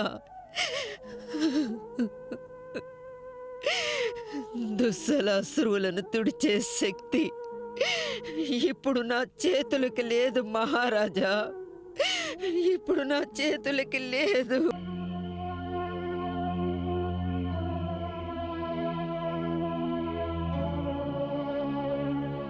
అన్నయ్య, అన్నయ్య, అన్నయ్య. దుస్సలా, దుస్సలా, నా ప్రియ సోదరి, నీ ఆగమనంతో హస్తినాపుర శోభ పెరిగిపోయినది. ఇప్పుడు చావు నీవు? ఇప్పుడే వస్తున్నాను. సింధు నరేంద్రుడు కూడా నీ వెంట వచ్చినాడా? వచ్చారు. కానీ వారు మాతాపితలతో మాట్లాడుతున్నారు. కానీ నీవు నన్ను చూడ్డానికి వచ్చావు కదూ? ఆహా, ఏమిటి విశేషం? చాలా ఆనందంగా కనిపిస్తున్నావు. నేను చాలా ఆనందంగా ఉన్నాను. అందుకే నీకు ఈ తీపి తీసుకొచ్చాను. తీపా? ఇప్పుడు ఈ తీపి ఎందుకు తీసుకొచ్చావు? అన్నయ్య, చెప్పమ్మా, ఇప్పుడు ఇది ఎందుకు తీసుకొచ్చావు? దుస్సలా, చెప్పమ్మా, ఇప్పుడు ఇది ఎందుకు తీసుకొచ్చావు? నీవు మావయ్య కాబోతున్నావు. ఓ మ్. తీసుకోమ్మా. సుఖీ భవ.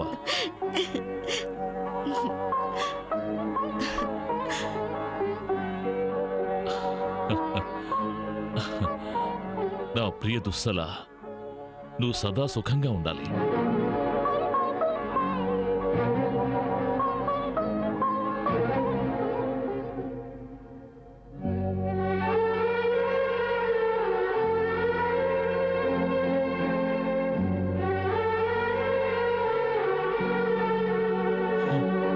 దుస్సలా,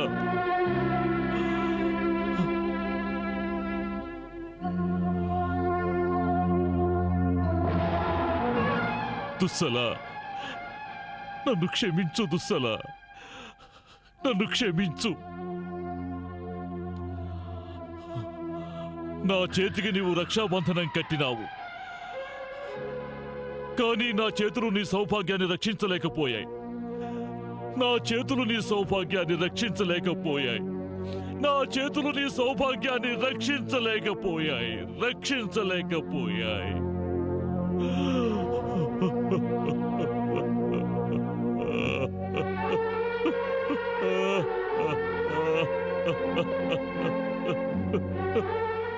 అల్లుడు,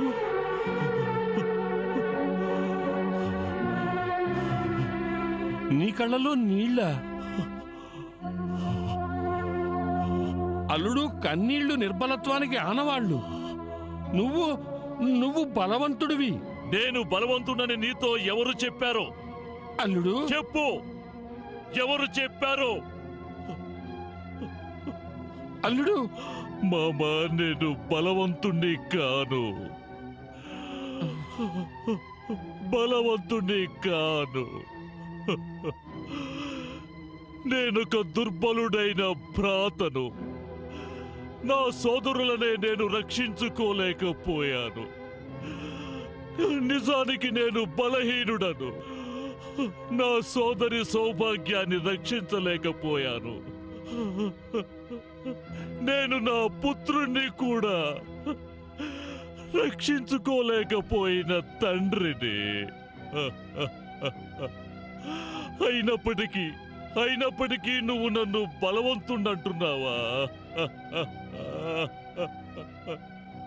మామా, నాకంటే దుర్బలుడు, అభాగ్యుడు ఎవ్వడూ ఉండడు. ఏవగింపుగా ఉన్నది నా మీద, నా బలం మీద ఏవగింపుగా ఉన్నది. అల్లుడు, ఎవరి దగ్గర ద్రోణాచార్యుడు, కృపాచార్యుడు, అశ్వత్థామ, కర్ణుడు లాంటి అజేయులైన వీరులున్నారో అతడిని దుర్బలుడనే సాహసం నేనే కాదు, ఏ ఒక్కరూ చేయలేరు.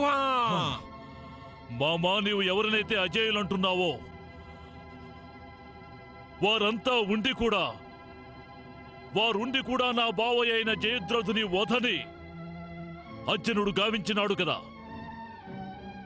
ఈ నలుగురు ఉండి కూడా మన సైన్యం అంతా సంహరించబడింది కదా. మామా, ఈ నలుగురిలో ఏ ఒక్కరైనా అర్జునుడిని నిలువరించి ఉంటే జయద్రథుడికి బదులు అర్జునుడు యమలోకానికి వెళ్ళుంటేవాడు. కానీ అలా జరగలేదు. ఈ నలుగురు యోధులు నా కోసం ఏమీ చేయలేకపోయారు. అర్జునుడు ప్రతి ఒక్కరిని పరాజితుల్ని చేసినాడు.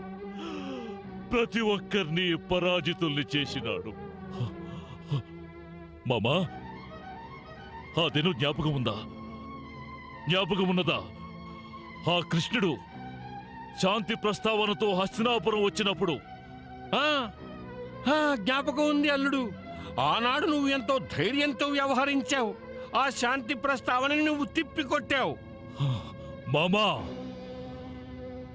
ఆ ప్రస్తావనని నేను ఎవరి బలం చూసి తిప్పికొట్టానో గుర్తుందా? ఆ అంగరాజు కర్ణుడు అర్జునుని చేతిలో కాదు, భీముని చేతిలో పరాజితుడైనాడు. భీముని చేతిలో. అవునల్లుడు, దాన్ని మనం దౌర్భాగ్యమనే చెప్పుకోవాలి. దౌర్భాగ్యం మామా, పాండవులతో జూతమాడిన సమయాన కూడా మన ప్రతి ఒక్క పాచిక మన ఇచ్ఛానుసారంగా మనకు పడుతూ ఉండేది. కానీ ఇప్పుడు ప్రతి ఒక్క పాచిక తిరగబడుతోంది. కాలం మన శత్రువుగా మారింది. మనం ప్రతి దినం యుద్ధంలో పందాన్ని ఓడిపోతున్నాం. అల్లుడు, నిరాశపడతావెందుకు? జ్ఞాపకం ఉంచుకో, అంతిమ విజయం నీదే అవుతుంది. మామా మామా, ఇంకనూ నీకు విశ్వాసం ఉన్నదా? అంతిమ విజయం నాదే అవుతుందని? అవునల్లుడు, అంతిమ విజయం నీదే అవుతుంది. మొదట్లో నాకు ఆ విశ్వాసం ఉండేది, విజయం నన్నే వరిస్తుందని. కానీ ఇప్పుడు నా ఆత్మవిశ్వాసం సన్నగిల్లిపోతోంది. అల్లుడు, ఒక్క విషయం గుర్తుంచుకో, యుద్ధం ఎప్పుడు విశ్వాసం మీదే జయించబడుతూ ఉంటుంది. నువ్వు ధైర్యాన్ని కోల్పోవద్దు. అంతిమ విజయం నీదే అవుతుంది. మామా, అంతిమ విజయం నాది అవుతుందో లేదో అది నాకు తెలియదు. కానీ ఇప్పుడు నేను అంతిమ యుద్ధం చేయదలుచుకున్నాను. అంతిమ యుద్ధం. విజయమో వీర స్వర్గమో. అంతిమ యుద్ధమా? అవును మహారాజా, యువరాజు అంతిమ యుద్ధం గురించే మాట్లాడుతున్నారు. పిచ్చివాడైపోయాడు, పిచ్చివాడు. తను వివేకంతో కాదు, ఆవేశంతో మాట్లాడుతున్నాడు. మహారాజా, దుర్యోధనుడికి వివేకం ఎక్కడున్నది? అంటే అర్థం మహారాజా, దుర్యోధనుడు తన వివేకాన్ని పూర్తిగా శకుని వద్ద కుదవబెట్టినట్టున్నాడు. ఇంత సంహారం జరిగిన తర్వాత కూడా శకుని అంటున్నాడు అంతిమ విజయం దుర్యోధనునిదే అవుతుందని. తమ కళ్ళ ఎదుట తమ పరిస్థితి స్పష్టంగా గోచరిస్తున్నప్పుడు వివేకం ఉన్న మనుషులెవ్వరూ ఇలాంటి సమయంలో ఇటువంటి మూర్ఖపు మాటలు మాట్లాడరు. ఈ అంతిమ యుద్ధం ఏ పరిణామాలకు దారితీస్తుందో తెలియడం లేదు. అంతిమ యుద్ధమా? అవును భీమసేన, అంతిమ యుద్ధమే. అంటే అర్థం, ఒకవేళ యుద్ధంలో జయించినా లేక తన ప్రాణాల్ని ఆహుతిచ్చినా అంతవరకు నిద్రపోకూడదు, విశ్రమించకూడదు, తన కవచాన్ని విసర్జించకూడదు. నిరంతర యుద్ధాన్నే అంతిమ యుద్ధం అంటారు. దుర్యోధనుని అంతిమ యుద్ధం చేయని మేము సిద్ధంగా ఉన్నాం. నా గద దుర్యోధన దుశ్శాసనుల రక్తంతో స్నానం చేయడానికి తహతహలాడుతున్నది. నా ప్రతిజ్ఞ నెరవేర్చుకునే క్షణం సమీపిస్తున్నది. ఆ దురహంకార దుర్యోధనుని తొడలను నేను నా గదాఘాతంతో విరగ్గొడతాను. ఆ అధర్మ దుశ్శాసనుని రొమ్ము చీల్చి వాని రుధిరంతో ద్రుపదరాజనందిని కురులను ముడివేసి నేను నా రెండవ ప్రతిజ్ఞను నెరవేర్చుకుంటాను. చెయ్యమనండి దుర్యోధనుణ్ణి అంతిమ యుద్ధం, చెయ్యమనండి. భీమసేన, నీ కోపానికి కొంచెం కళ్ళెం వేయి. నువ్వు శాంతం వహించు భీమసేన. శాంతంగా ఎలా ఉండగలను? కోపాన్ని ఎందుకు తగ్గించుకోవాలి? ఎందుకంటే మనం ఎదుర్కోబోయేది కేవలం దుర్యోధనుణ్ణి దుశ్శాసనుణ్ణే కాదు, గురువైన ద్రోణాచార్యుణ్ణి కూడా.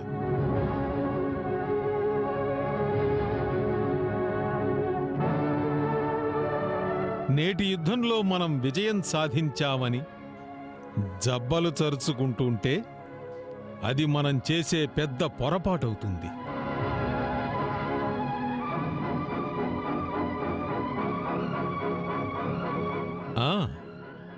భీష్మ పితామహుడు అంపశయ్య మీదున్నాడు, కాని సేనాపతి ద్రోణాచార్యుడున్నాడుగా.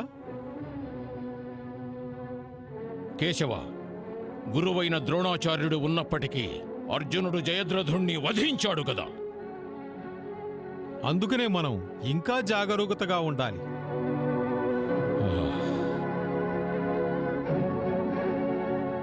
నీవు ఏం చెప్పాలనుకుంటున్నావు కేశవ? అదే, నేడు జరిగిన యుద్ధంలో కౌరవులకు పరాజయం కలగలేదు. పరాజయం కలిగినది యుద్ధ కౌశలానికి అజేయ సేనాపతైన ద్రోణాచార్యునకు. జయద్రథుని వధ కారణంగా ద్రోణాచార్యుని యుద్ధ కౌశలానికి అవమానం జరిగింది.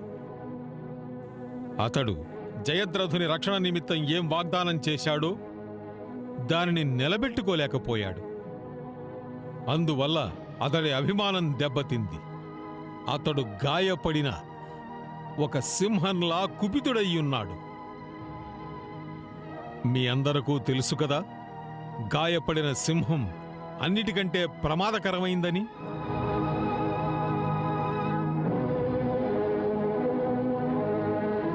కనుక మన గూఢచారులను అప్రమత్తంగా ఉండమని ఆదేశించు ధర్మానందన. ఎందుకంటే ద్రోణాచార్యుడు రేపు ఏ రణనీతిని ప్రయోగించబోతున్నాడో ఆ వివరాలన్నీ మనకు ముందుగానే లభిస్తే దానికి దీటుగా మన రణనీతిని రూపొందించుకోగలం.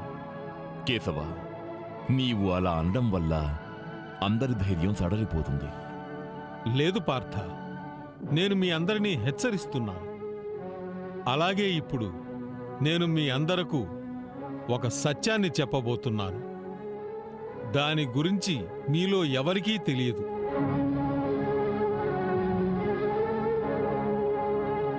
మాలో ఎవరికీ తెలియని ఆ సత్యం ఏమిటి కేశవ? ఆ సత్యం ఇదే ధర్మనందన.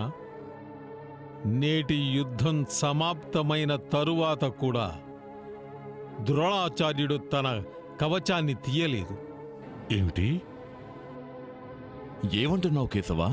ద్రోణాచార్యుడు కవచాన్ని తీయనేలేదా? అంటే అర్థం అతడు అంతిమ యుద్ధ వ్రతాన్ని ఆచరిస్తున్నాడు. అంటే అర్థం తను స్వయంగా మరణించొచ్చు, లేదా పాండవులందరినీ సంహరించొచ్చు. ఇలా కూడా జరగవచ్చు. ఒకవేళ ఈ రాత్రే దాడి జరపవచ్చు.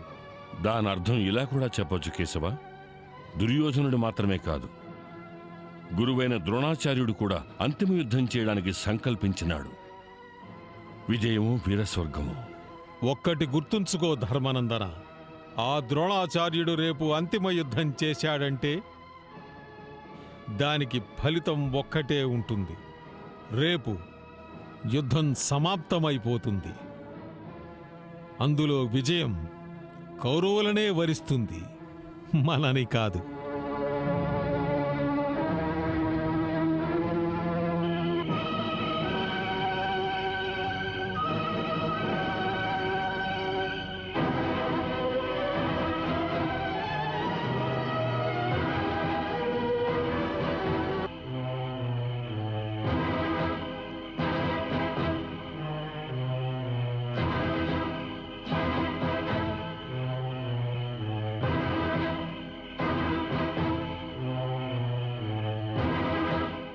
ప్రణామం ఆచార్య.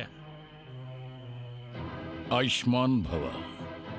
ఆచార్య, ఇదే ఆశీర్వాదం తమరు సింధు నరేంద్రుడైన జయద్రథునికి ఇచ్చి ఉంటే అతడు ఇప్పటికీ జీవించే ఉండేవాడు.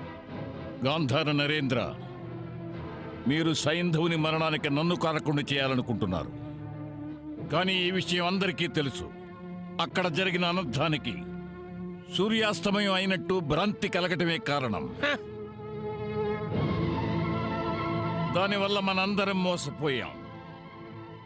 హ, సింధు నరేంద్రుని నేను ఆయుష్మాన్ భవాని దీవించి గనక ఉంటే అది కూడా విఫలమై ఉండేది. అందుకే నేను యుద్ధం అవశ్యం చేయాలనుకుంటున్నాను. కానీ ఎవరి అదృష్టంతోనూ యుద్ధం చేయలేను. అయినప్పటికీ ఆచార్య, తమరి ఆరోపణ నుంచి ఎన్నడూ తప్పించుకోలేరు. తమరు తమ కృపాదృష్టిని ఎల్లప్పుడూ పాండవుల వైపే సారిస్తున్నారు. గాంధార నరేంద్ర, వారినే తమరు బాగా ఆశీర్వదిస్తున్నారు. గాంధార నరేంద్ర, ఏ నేను అబద్ధం చెప్తున్నానా? తమరు మనస్ఫూర్తిగా అర్జునుడిని ఆశీర్వదించలేదా? ఆ ఆశీర్వాద కారణంగానే అర్జునుడు తన ప్రతిజ్ఞ నెరవేర్చుకున్నాడు. కానీ సింధు నరేంద్రుడైన జయద్రథుని ప్రాణాలు పోయినవి. గాంధార నరేంద్ర, మీ మాటల చాతుర్యం ఎలా ఉన్నదో అదే విధంగా ఆనాడు మీ పూర్తి శక్తిని ప్రదర్శించి ఉంటే జయద్రథుని ప్రాణాలు అవశ్యం రక్షింపబడి ఉండేవి. కానీ ఆచార్య, సింధు నరేంద్రుని రక్షించే బాధ్యత అందరికంటే ఎక్కువగా మీపైనే ఉన్నది. తమరే మా సేనాపతులు. అయినప్పటికీ జయద్రథుని వధ జరిగినది. తమరు కురుకులంలోని రాకుమారులందరికీ గురువులు. తమరి శిష్యులెవరూ తమరిని మించిపోలేరు. అయినప్పటికీ తమ శిష్యుని చేతిలోనే తమ పరాజయం జరిగినది. యువరాజా, గాంధార నరేంద్రుని నోటికి వెంటనే కళ్ళెము వెయ్యి. అతను ఇష్టం వచ్చినట్టు మాట్లాడుతున్నాడు. మామ ఏమీ తప్పుగా చెప్పడం లేదుగా. మేము మా సర్వశక్తులు తమ చేతికి అప్పగిస్తూ కేవలం ఒకే ఒక ప్రార్థన చేసుకున్నాం, ఆ సింధు నరేంద్రుని మాత్రం కాపాడమని. కానీ తమరు ఉన్నప్పటికీ కూడా తమ శిష్యుడొకడు సమస్త కౌరవ సైన్యం కళ్ళల్లో మట్టి కొట్టినాడు. యువరాజా, మీకు సర్వం బాగా తెలుసు. సింధు నరేంద్రుని రక్షణ విషయంలో నేనే లోపం చేయలేదని. అయినప్పటికీ అతను మరణించాడు. ఉన్నతమైన రక్షణ ఉండి కూడా అతను మరణించాడంటే అందుకు బాధ్యత ఎవరిదంటారు?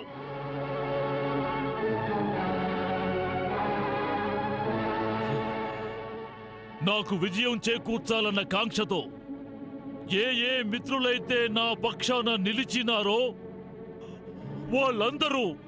వాళ్ళందరూ తమ ప్రాణాలు బలి చేసుకున్నారు.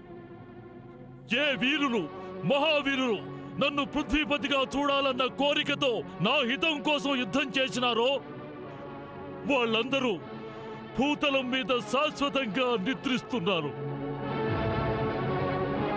ఆచార్య, వారందరి హత్య పాపం నా నుదుటి మీద లిఖించబడుతుంది. నా నుదుటి మీద.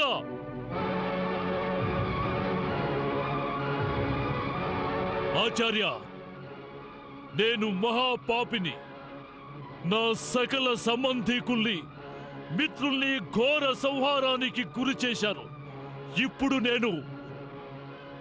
నేను 1000 అశ్వమేధ యాగాలు చేసినా కూడా అప్పటికీ నా పాపాలకి ముక్తిని పొందటం అసాధ్యం. ఆచార్య, నేనంతటి స్వార్థపరుణ్ణి కాదు. నా కోసం తమ సర్వస్వాన్ని బలి చేసిన మిత్రుల కోసం, వారి వీరమరణం పట్ల నన్ను నేను బలి చేసుకుని శ్రద్ధాంజలి ఘటిస్తాను. నీవు ఏమంటున్నావు యువరాజా? ఆచార్య, ఇక నాకు జీవించాలని లేదు. నాకు నా వాళ్ళ మృతదేహాలపై నిలబడి జీవించడానికి ఏ అధికారమూ లేదు.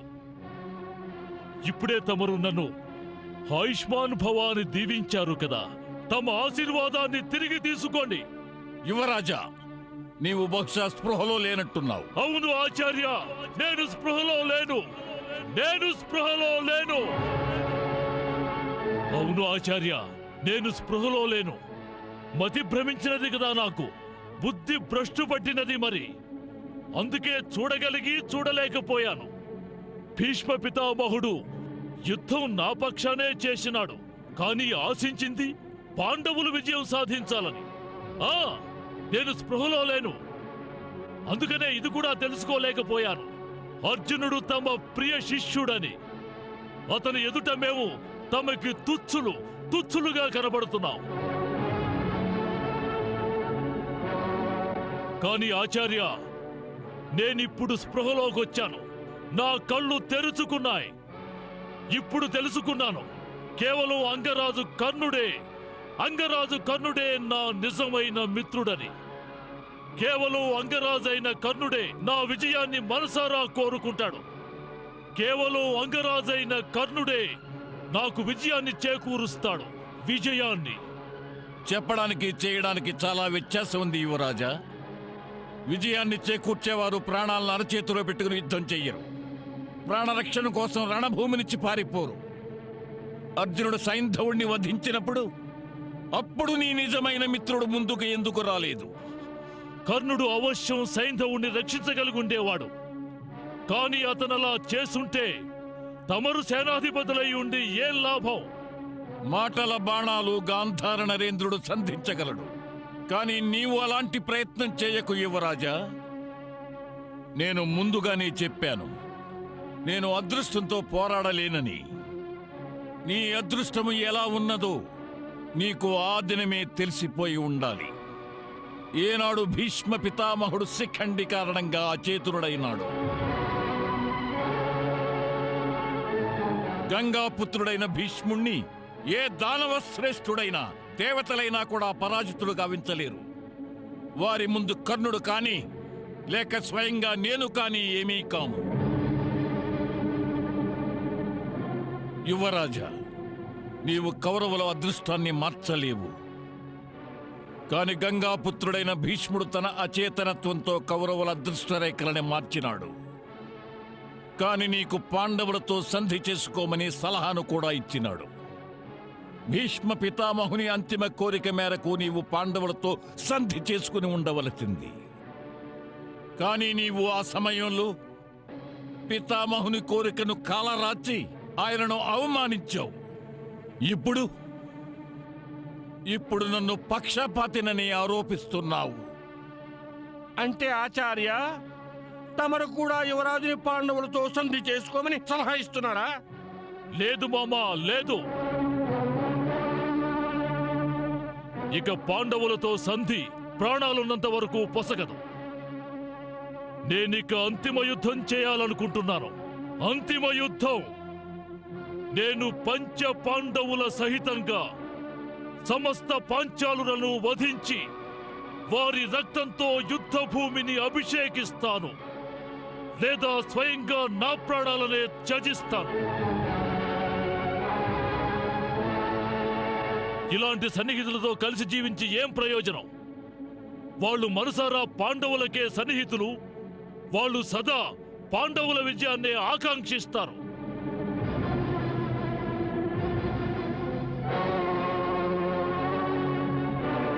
ఆచార్య, ఇక మీదట నేను జీవించడానికి ఏ అధికారమూ లేదు. అందుకని నాకు అంతిమ యుద్ధం